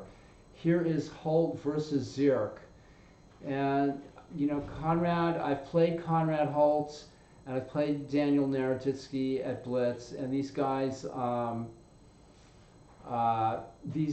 are very, very tenacious and strong chess players. I'm quite impressed by Holtz. He beat me 2 games. Daniel has crushed me. I'm not in there. Christopher who? Christopher me? Christopher you. I like the very, yeah. We're having fun here with the chess names. So a fairly standard position. White's obviously better, slightly better with the space advantage. He's also running black down a little bit on the clock. And if he can win this game, Daniel here, he's far outranks his opponent. But Arthur is a dangerous blitz player, and so far he's doing fine here. Doesn't have many problems here. Possibly the bishop f5, you don't want to get that locked out of the game, but black seems to be doing very well here. Okay. And on board 3, this was Jirasak versus Azoria, and we have that Sicilian position. Black has castled on the queen side, and white is really expanded on the king side. Black has the 2 bishops in the pawn center, and double-edged position could go either way. Katz versus Yu. This black is breaking up the pawn structure, the white pawn structure, and looks like he has quite a decent game here. I think black has done well in this opening here, and looks like he has equality. Let's go back up to Holt versus Steven Zierk, and we have this. Knight d8 was played. Yikes! Putting that knight on the back rank. Maybe c4 should have been played or something. I guess he's worried maybe then about b3. It could be that black is already under some pressure here. Queen c2 is a direct threat to the c5 pawn, and then knight d4 to re-maneuver the knight to f5. And white's using these tactics, and knight b7, and now Conrad has a pass d pawn, and the knight can go to f5 or maybe to c6. c6 is an awfully tempting square for the white knight. f5 is more attacking on the king side. kind of move, and that's the direction that Conrad's going in. Okay, so tense game, but I kind of like white there. And here again, Arthur, and they're getting down to the time scramble here. White wants to play e4 probably at some point, and there's the minority attack. Yes, that's the minority attack, folks, where one pawn on the queen side is trying to batter down the two queen side pawns, and now black has a weak pawn ostensibly at b7. It's passed, but it's got a long way to go to become a queen. Meanwhile, white has the mobile pawn center in the middle. So a question of can Arthur be canny enough to sort of hold this position? And maybe bishop d3 was indicated there. It's hard to know exactly what piece to exchange in that situation. Let's take a look at Jirasak versus Azoria. Black must be happy here. He's won a pawn, and I'm not sure exactly how that happened. We can try to go back a little bit and see how that happened. I'm going to blitz through this. A3, which maybe gave black a target. Knight d2. You get that's a very good move. E5, a thematic move. White's caught flat-footed here, and the g5 pawn is weak, and white pitches it this way, I guess, just to get the knight out of the center. And black looks like he's sort of taking over. Bishops of opposite colors, though, gives a chance for the white side, and actually maybe a good chance, but this is not easy. A4 here, maybe. White needs to exchange a few more pawns and try to get at that f7 pawn. This is definitely advantageous for black. It's a ways from being a winning position, though. Okay, back up to Holt and Zierk. Wow, some more centralizing by white. The threat is knight h6 check, and black sees that. White gets the pawn out of attack. Black defends his queen and also piles up on the... White is going straight for the attack here. Mate is threatened. Black dodges the mate and now pushes his own pawn. And I'm not sure what's happened here. It says black wins, but I have trouble believing that. The game is over, so if somebody comes into the office, I can ask them. This looks like more like they might have agreed to a draw. It's possible that the DGT technology went blammo. And let's see, in this game,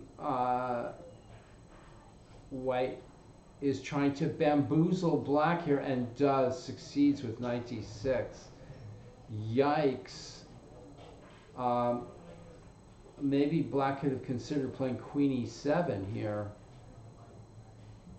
White's going to experiment with playing f3 and e4. It's an odd mistake to make. Knight d6 just sort of ends the game right there. So blunders happen in these blitz games. Kind of unfortunate there for Arthur. I assume that he resigned there in that position.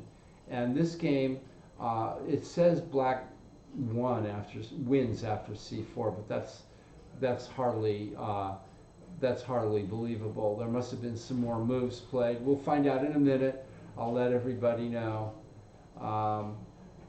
And let's see here. And Jirasak versus Azoria. We're missing results here, folks. No idea. White's. Let me go ask about them. Yeah, the top two boards have no idea what happened. Black is trying to make some progress here, and actually has made a lot of progress here. This is looking a little bit grim for white, who's getting sort of steadily outplayed here.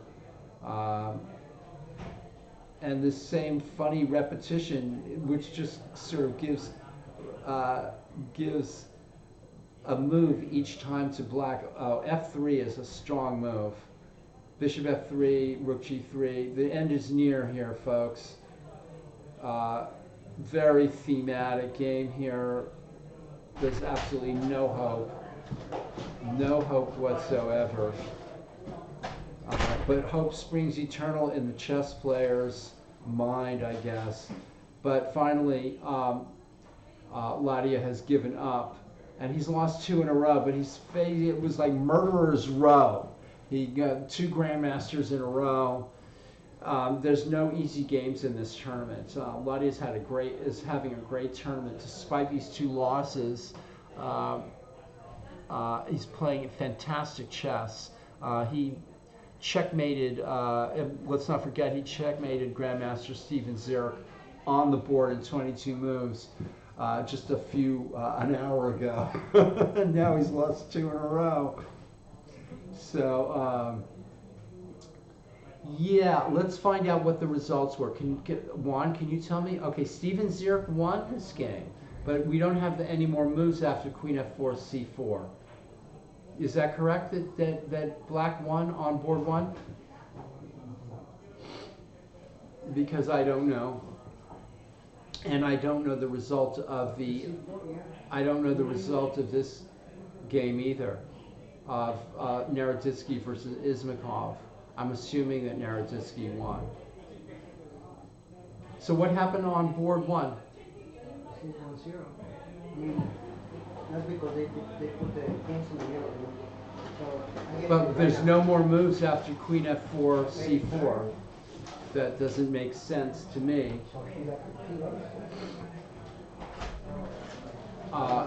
You seen that? So do you have it? Sort of. I don't know what I. She just said she printed.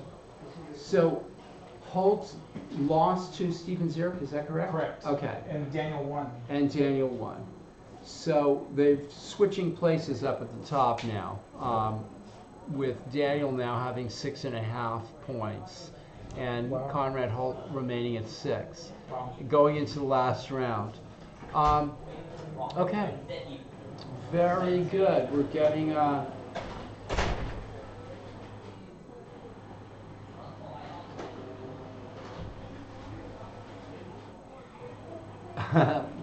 somebody said you're moving so fast you're going to bust the door down, Juan. All right, so we're about to start. We're not about to start, but I'm going to tell you the standings in a minute here after round 8. And round 7 is gone. We're going to have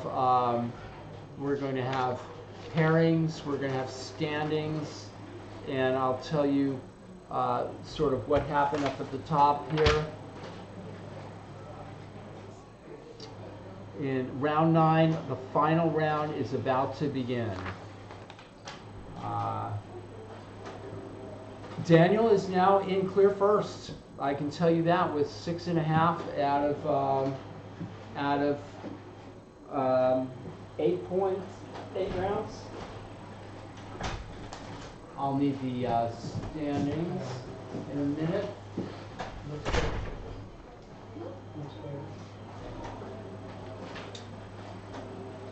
Wow. Oh. Daniel back on top with 6.5. And how did Steven Zirk is going to have 6, and Izoria, how did he do? Izoria won. So these are the last round results. Okay, right. If you want to yeah. look at it that way. And then the standings. Do you have the standings Yes. after round 8? Yes, Awesome. I do. It's getting so many rounds, so it looks like this. Okay, that's fine. Okay, this is great. Okay. In first place, clear first, is Daniel Naroditsky with 6.5 points, and then tied for 2nd through 5th is Grandmasters via Azoria with 6 points. Is Azoria, Holtz, Zirk, Christopher Yu and Christopher Yu, who won his game against Alexander Katz. With a full point behind them, with 5 points, is, and out of the prize money, I would guess, is Ladia Jurasek, Eric Lee, Valen Lee, and Adrian Kondakov. Yeah, Adrian. Wow, Adrian Kondakov, fantastic. He beat Jules Jelinek, who was the Cinderella until he lost 3 in a row.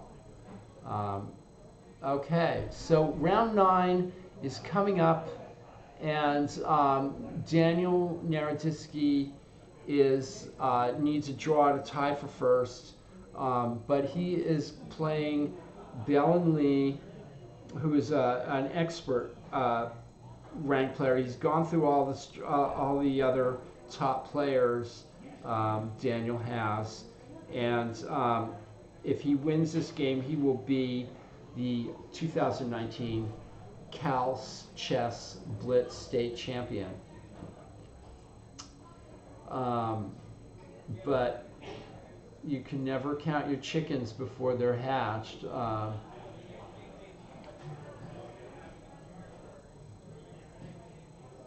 Who's Alexander Dogs? What? Yeah, okay, that's right. No, Alexander Dogs is not playing, but Alexander Katz is. Ooh, got that. I was a little slow on the uptake today. Sorry, folks. We're getting the pairings going here. Let's see, for rounds 9. Daniel Naroditsky, I'm going to say that one more time. Daniel Naroditsky is in clear first with 6.5 out of 8. He has lost to Conrad Holt, and he drew with Zviad Azoria. And those are the only blemishes in his 6.5 to 1.5 record going into the last round. There's a bunch of people right behind him, breathing down his neck with 6 points. Azoria, Holt, Zirk, and Christopher Yu. So anything could happen. Daniel has a nice pairing. He's played all the top dogs, and now he's playing down into the 5.0, the players with 5 points, and one of those is Valen Lee, who's an expert, having a good tournament. He drew with international master Michael Song. He's beaten Jules Jelinek and some other players, but he drew Alexander Katz, 24.99. So he's got some game. He's got some game, but he's getting paired with a really, really strong player here. Danya is moving to North Carolina, so he's not eligible to win. Well, he's still here, so can he win this tournament and then move to North Carolina? Maybe in North Carolina he'll win the North Carolina state championship Blitz, and he'll hold that title as well. But yeah, I've heard that Daniel is moving. I didn't know exactly how public that information is, but I've heard that he is moving to North Carolina, or is it South Carolina? One of those Carolinas, and going to be involved in the chess community down there. Naturally, very talented player. And here is the round 9, the final round 9 pairings. Good luck to all the players.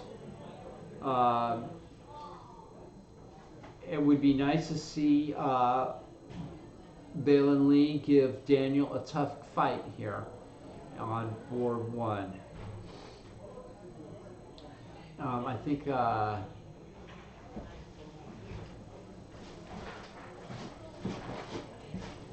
he had a good rapid a result in the rapid tournament, the rapid championship yesterday, I think, Balin Lee. So he's playing into form. The Grandmasters are proving why they're Grandmasters. They're up there at the top, and they're joined by a few players, but they've been more consistent in the long run. And Conrad Holtz, I thought he was maybe going to take it all, but he lost. He loses to Steven Zierk, who in round 5 and 6 lost 2 games in a row, and I thought he was kind of out of it. But then he lost to Daniel, and then he lost to Ladia. But then he sprang back with 3 wins in a row. So the tournament is a bit up for grabs here. There's a lot at stake.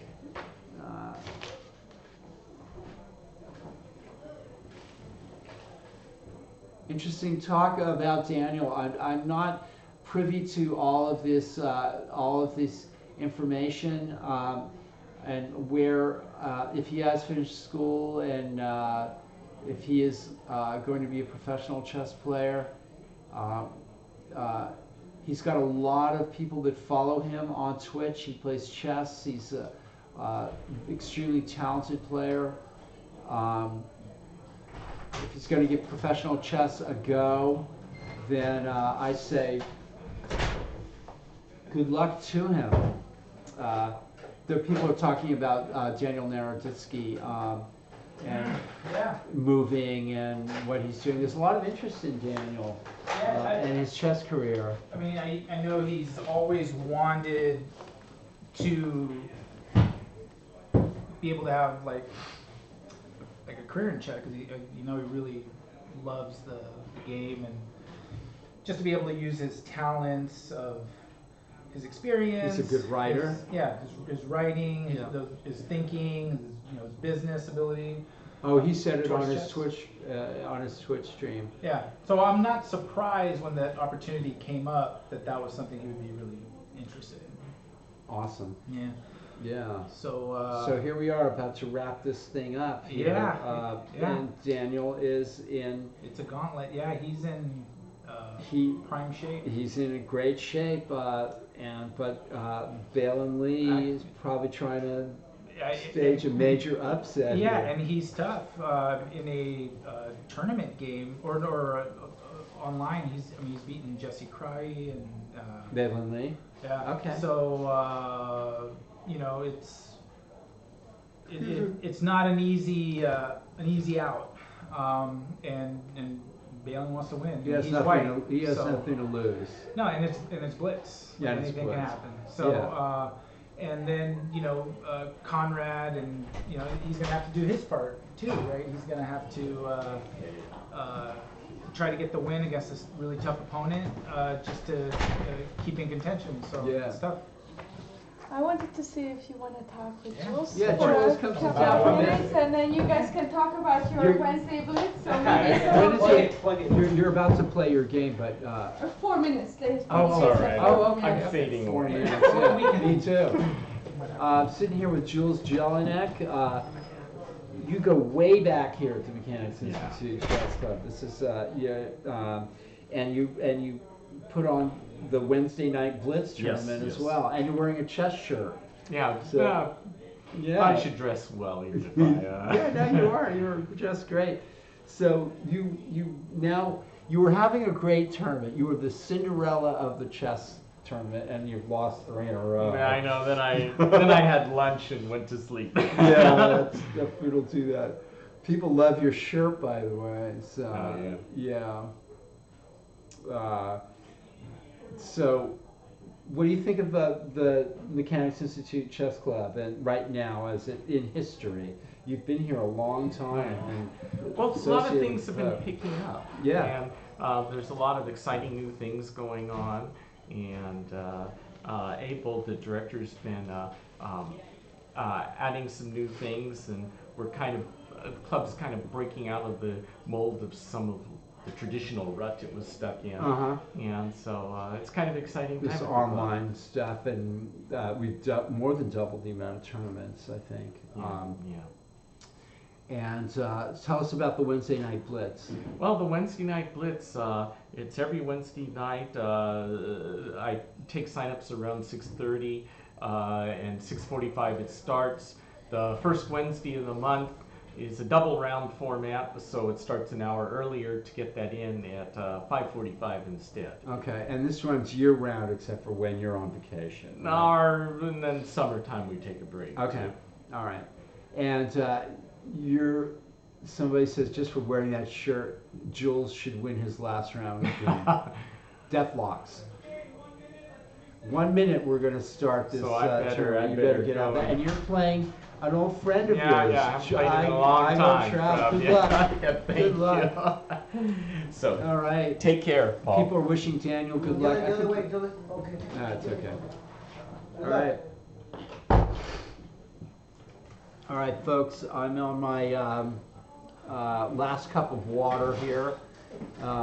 We have Balin Lee versus Daniel Naroditsky on board one, and of course we'll be looking at that game the most.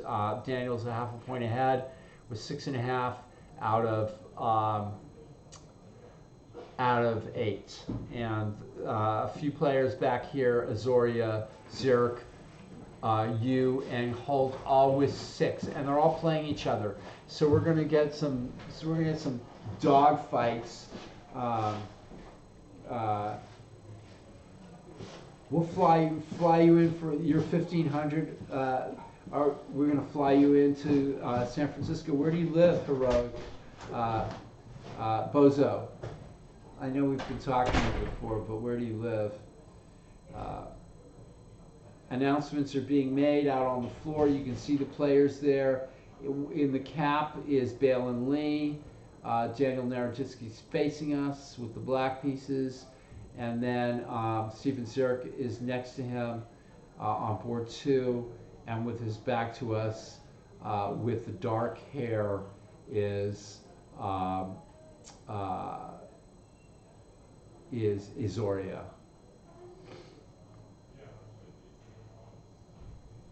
And we're waiting for the round to get going here to determine who will be the California State Blitz champion.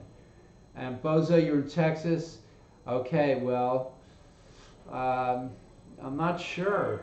You know, if you're probably a ringer and come in here and take us San Francisco's flight coach.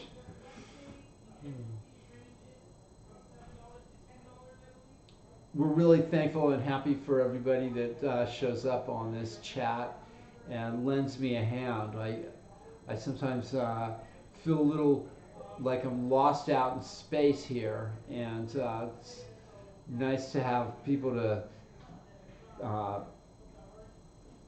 batten my mind against. And one other thing is it now an ego? What is the what are we calling an ego? Let's see, an ego, a gaggle of chess players, or an ego abundance of chess players. If anybody has any other idea, it would be nice to know. I had my first thought was it was a pile of chess players.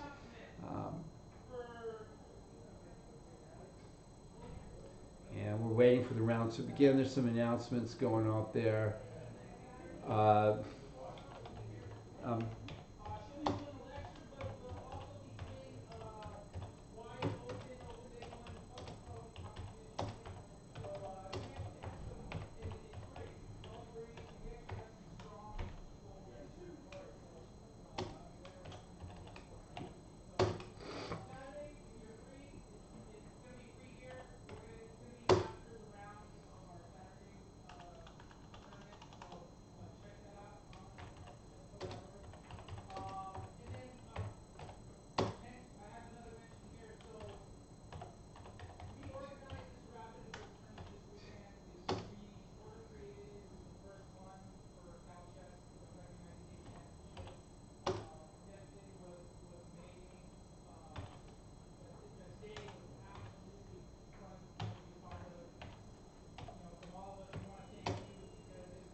Okay, some announcements have gone out there.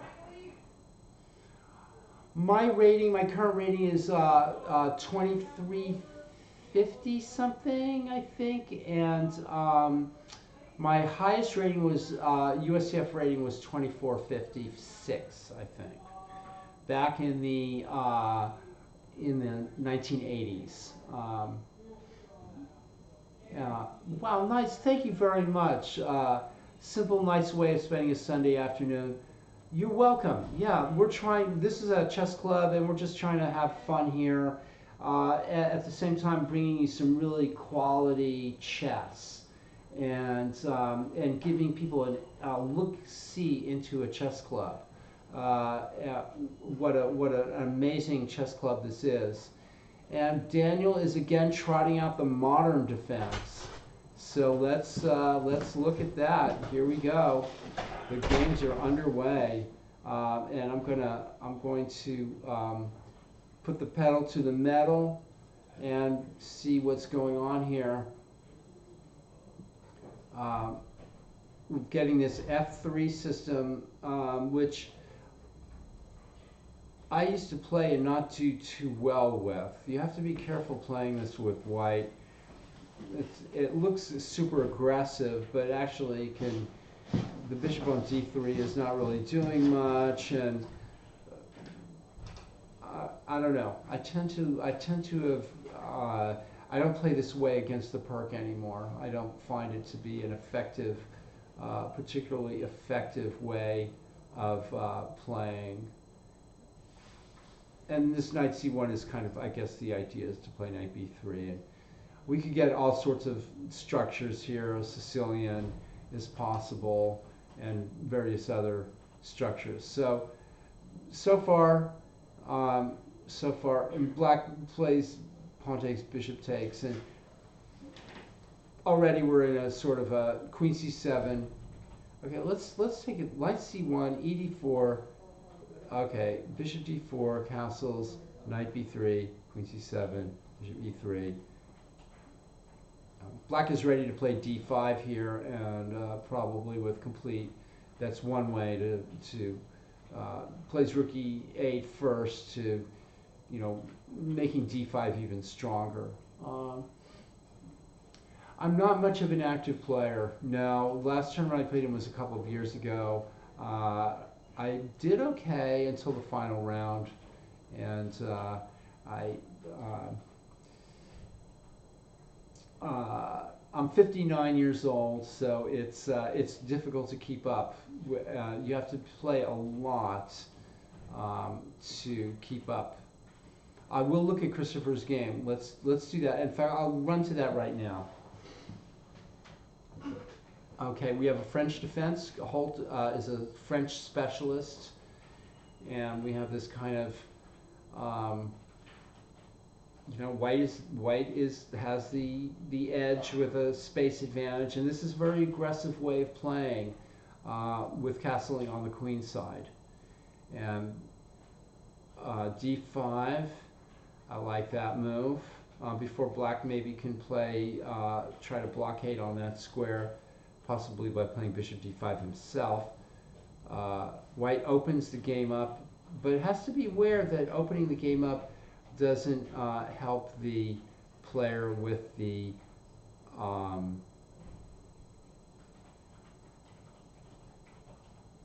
two bishops. Centralization. Black, obviously threatens c4, and white puts the bishop back on d5. Black no longer has the two bishops in that sense, and white is well placed here. He's centralized, but this is not, still there's problems. It's unclear. Let's go to, that's my verdict, and I'm sticking to it. And now we have Izoria versus, these are two Grandmasters with Z's in their names. That's the only way I can't tell them apart. They both have Z's. All right, let's go back to the opening here. It's an English opening, 4 knights English, a reverse Sicilian you could call this. certainly if you wanted to. H3 to prevent bishop g4, the struggles over the d4 square, and you know, sort of a reversed Nahdorf or something like that. You know, reversed openings, the theory used to be that reversed openings were not very good for the white side, and they were, that knight a8 is how about that for an eccentric move? Of course the threat is knight takes c7 here, straight off the bat, and maybe black finds that this is sort of his only move. And now white opens the game with d4. Black, something has gone wrong with black's game here, I think. And this is, white is clearly better. That knight on a8 is just, white's probably thinking of how to win this game already, or close to it. Black's pieces are all, you know, discombobulated. A poor position for black in the opening, out of the opening. Just kind of moved his pieces around without much thought, I think, if I could say that about a grandmaster. Here's you versus Holt again. Okay, and then we'll get to Daniel's game. Sorry, folks, I passed over that. White's threatening, queen takes bishop, black defends that way, queen d2, knight b6, attacking the rook, and the rook stays. So white's playing a complicated sort of game in order to retain winning chances. And this is a nasty pin on the although bishop g5 would solve a lot of problems. So knight c4. What is going on with that? Does that move just win the game, sort of on the spot? Wins the exchange. White looked like he sort of bamboozled himself with this play. Bamboozled, there's my favorite word again.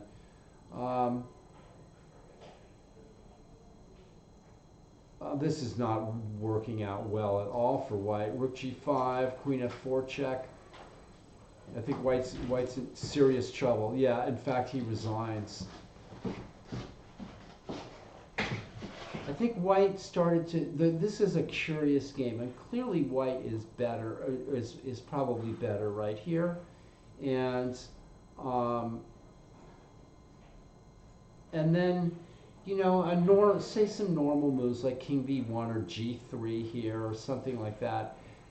You know, he's still very well centralized and stands somewhat better.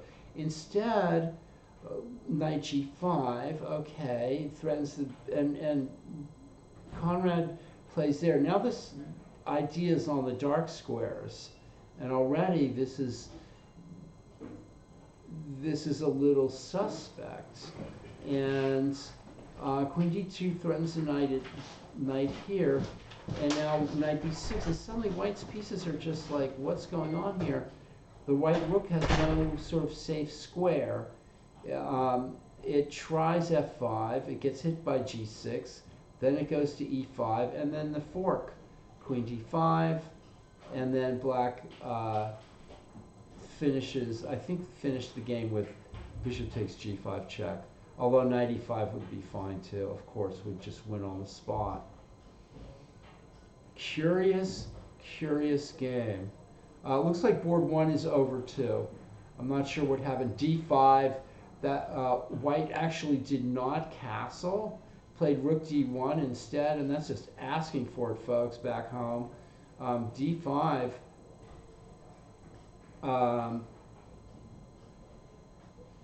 now he castles.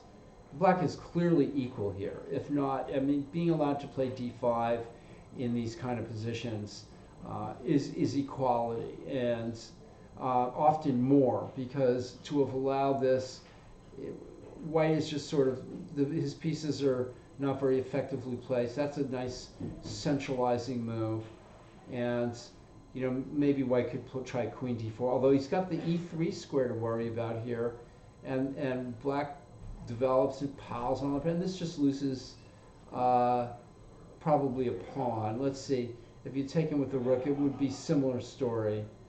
Knight f6, better pawn structure for black here. and white just finds nothing better than e5. And that's a sign of the times here, folks.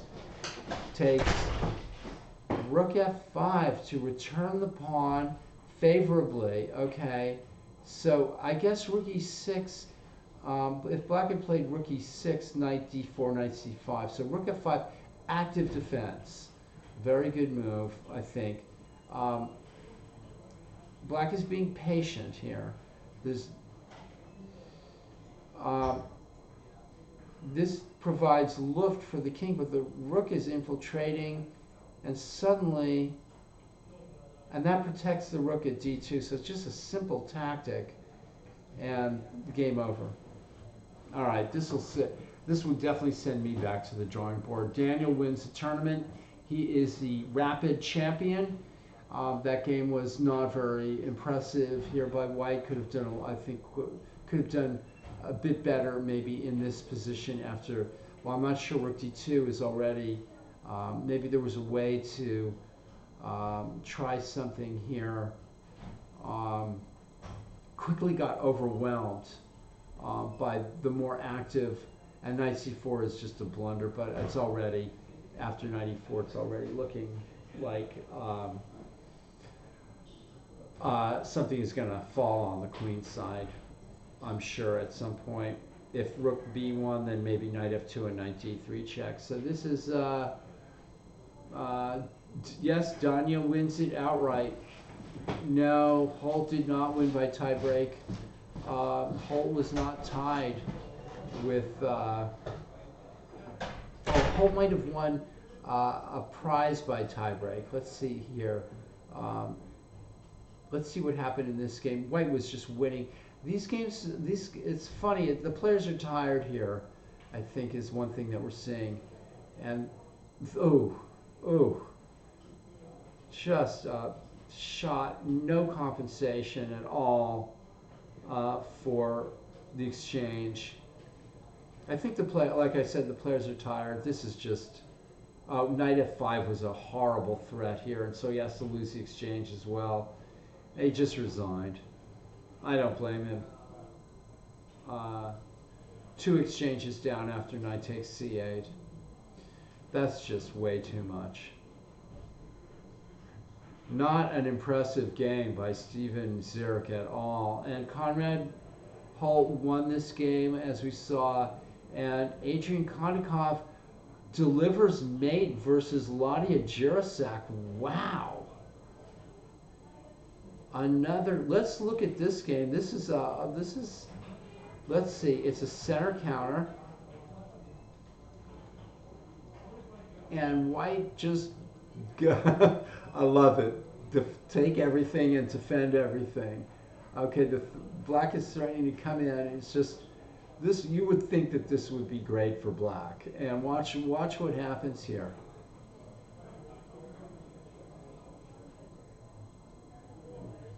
Black is just a rook ahead here, but suddenly, and look at, he takes time out for a3.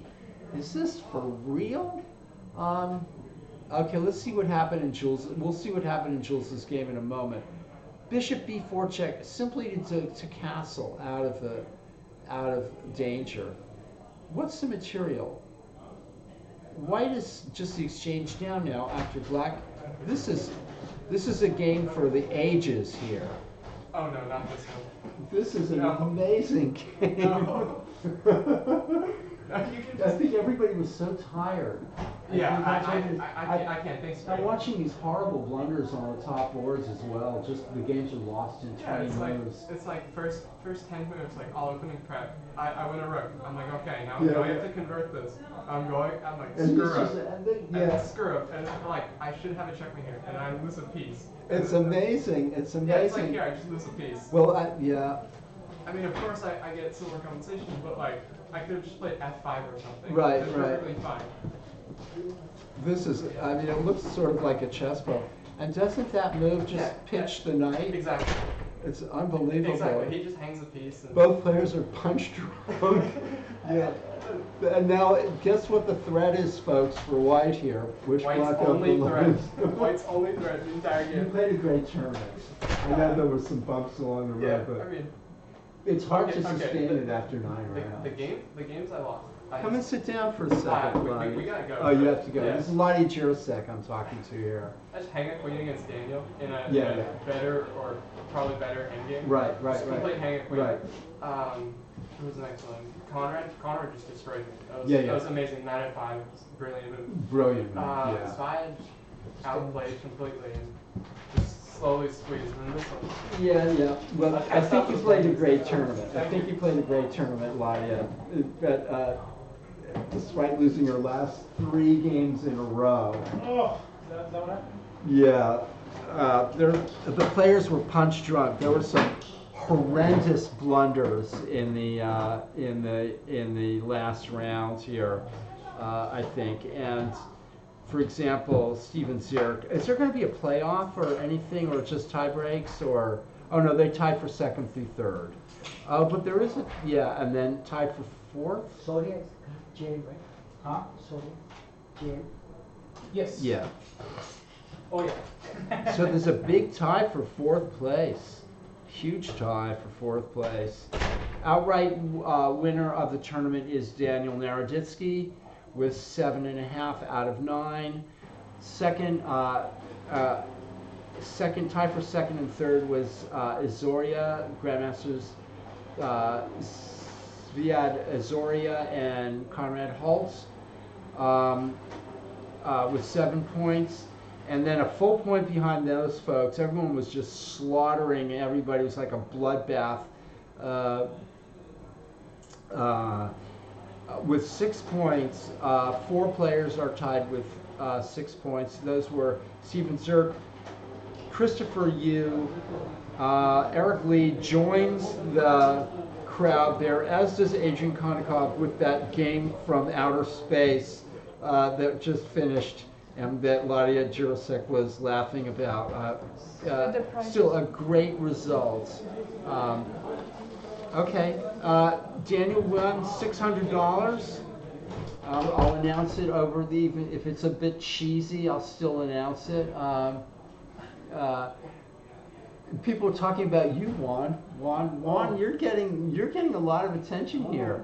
Yeah, I'm running. Juan is not tired. Juan is a human bulldozer. Who is this guy? Yeah. So Naroditsky first wins $600. Tied for 2nd and 3rd was Azoria and Holtz, winning $255 each. And then tied for 4th through 7th were Steven Zierk, Christopher Yu, Eric Lee, and Adrian Kondakov. A great result for Adrian for sure. Although he was a bit lucky in that last round game. With $37.50 each they take home. One more shout out. The only 5.5 point score was Michael Song, International Master Michael Song. He was a talented player. This was quite a tournament. Like I said, a bit of a bloodbath there, and to just get an even score, which a lot of players did, a lot of our club players did get even scores. Izmakov, Shukhnazarov, Traub, it's like the Russian contingent there. Daniel Chang, Carlos Davila, they all scored 4.5 points, with Jivan Karamseti as well joining those folks. At 5 points was Alexander Cass, Conor Griffith, Ladia Jirasek, and Balin Lee. Wow. The California Blitz Championship is over. My favorite player of past, present, and future. Well, the future chess player, you know, I'm seeing a lot of really talented young chess players around. Eric Lee, who plays here at the club, is very impressive. I'm trying to think. My brain is a little foggy right now. Right now, who do I like as a chess player? I like Wang Hao. He's kind of the man of the hour. He played some good chess in the Isle of Man. He plays to win. He's a very aggressive player. But of course, there's Carlsen and all these other wonderful, strong players. Players of the past that I've liked have been Tall, Fischer, some of these world champions. Leonid Stein, the Russian Grandmaster who died at a young age, I think he's 39. All of the world champions have been beautiful chess players. Every single one of them, even if their styles were not something that was particularly I cared for, their games are absolutely essential for you all to study and for us to be familiar with. And I'm talking from Paul Morphy, starting with Paul Morphy, and Steinitz, Lasker, Capablanca, Alekhine, all of them. Great chess players, great chess games. It's great tradition. Capablanca, fantastic, beautiful style. I tend to also have more of an appreciation now for players like Capablanca and Karpov. You can't find his jacket, it's US chess. Okay, let's go find So I think I'm going to wrap up. Does Abel want to come in and say a final shout-out word here? The only thing is that we are doing the trophy, reward ceremony right now and things like that. So, but let me try to find him. Maybe, okay. Abel. So I think we're going to wrap up the broadcast in a minute or two here. Thanks forever, Daniel Darda. Yeah, Wang Hao.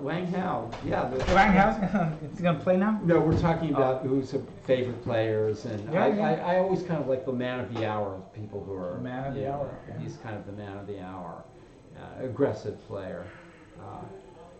Thank you.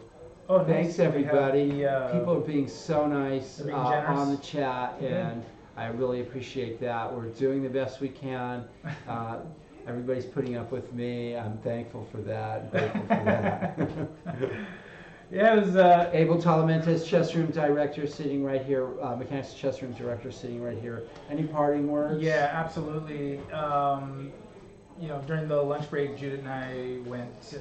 Actually, we went to Super Duper Burger, and like half the people that are playing were there. And we were just saying how just the atmosphere was amazing, because even in between rounds, people were just playing casual Blitz, having fun. A lot of people laughing, talking about the games that on the screen out there because you could see it, and it was just beautiful to see, just everyone having fun, just kind of loving it. It was really special to be a part of that, and it was exciting. Well, you asked me a long time ago what my favorite part of the Mechanics Institute was, and I said it's a great place to learn how to play chess and to play chess. So yeah, and I just felt I still believe that. Kind of what I thought even when I first thought about organizing rapid events and even this championship.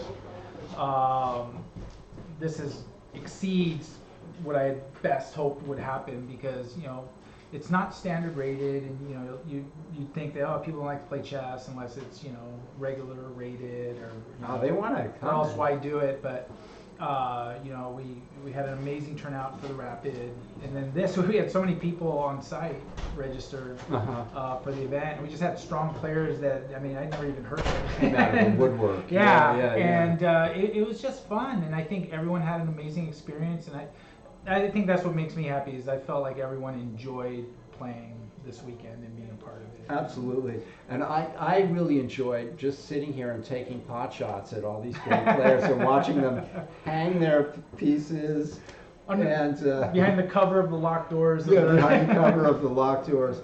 But it was funny, especially in the last round. We're seeing some punch-drunk chess players. I think I see that right now on the, on the board. But it's fun. It's fun. Chess is fun here, and So thanks, Abel. No, thank you. I think we're gonna say goodnight, Yeah. everybody. But I actually have to have Juan back in here to cut me off. Yeah, let me get him in here, and then he can say goodbye, and Okay. I'm gonna do the award ceremony All up right, there. yeah, I'll come join you for that. All right. I think. Yeah, I yeah. think. And I'll wait. All right. Oh, you can or not. It's all right. Right, folks. Thanks for joining us again. And we have this weekend. We have a California CalChess State Rapid Champion, Prasanna Rayo, yesterday, and today we have a CalChess State Blitz Champion, and that is Daniel Naroditsky.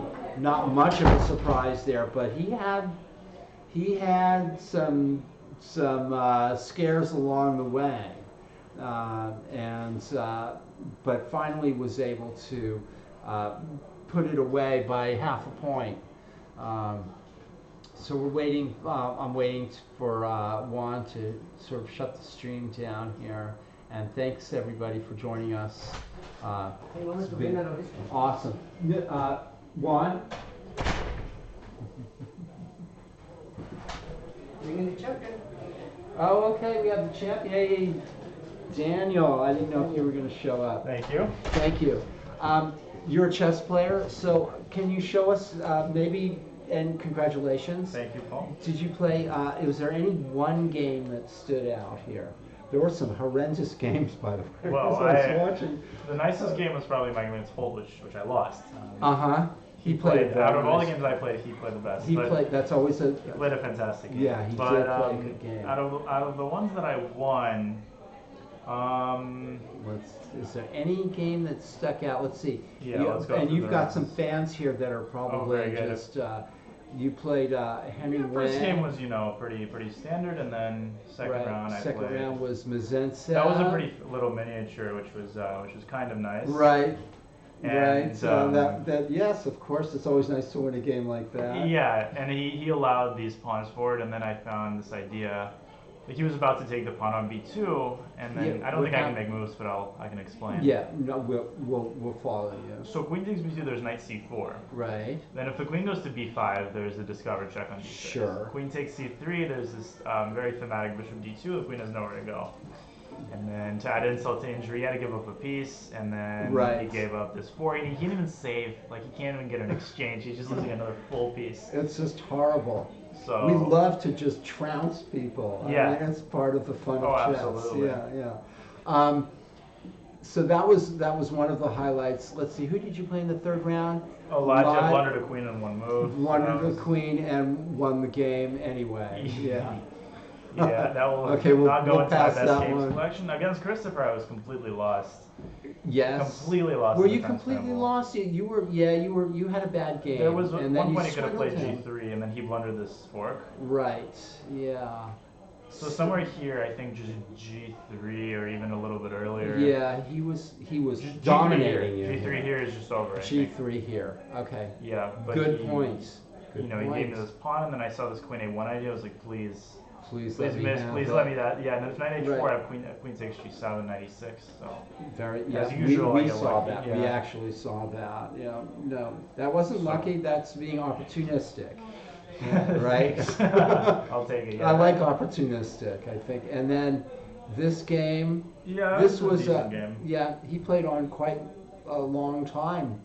4 pawns. Was it 4 pawns down? Yeah, and then it became 3. Oh, but yeah, by that time it was all over. So then I lost to Conrad.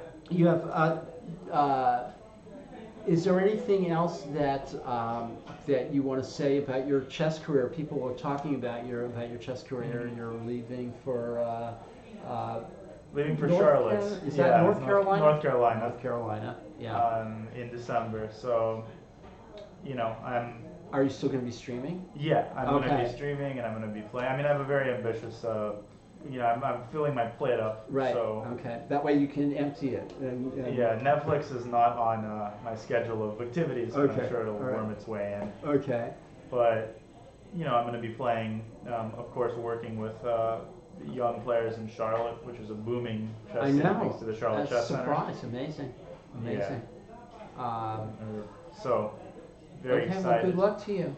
Thank you, Yeah, Paul. yeah, yeah. Fantastic coverage. And well, I don't know about Thank that. you. It's we try to make it fun. I mean, that's my goal here is to be informative. I'm aiming the commentary sort of at the club level players all the time, and we're just delighted to have these players like you in the club and giving a demonstration of your skills. Well, thank you. Yeah. Although you had some scary moments. Oh, many. Yeah, Both yesterday and today. Yeah, yeah. That was quite a tournament yesterday. Yeah, it was crazy. Yeah, Some crazy yeah. games. I had so much fun. Yeah, that was, and Prasanna played just fantastic. Yeah, he was out of chess. his mind. He was out of his mind with how well he played. This tournament, he just disappeared. Happens that way. Mixed bag. One day you're on top, the other day you're... Okay. All right. Thanks I'll again. Grab a piece of gum. Oh yeah, take some gum. Yeah. I don't know where it came from. All right. All right. Thanks, Live Paul. from San Francisco. Good night, everybody. Saying good night and getting disconnected, hopefully, so that I can have a. Somebody said unplug the computer. I think I've. Am I still on live stream? All right. It's time to say goodnight, everybody. Good night from San Francisco.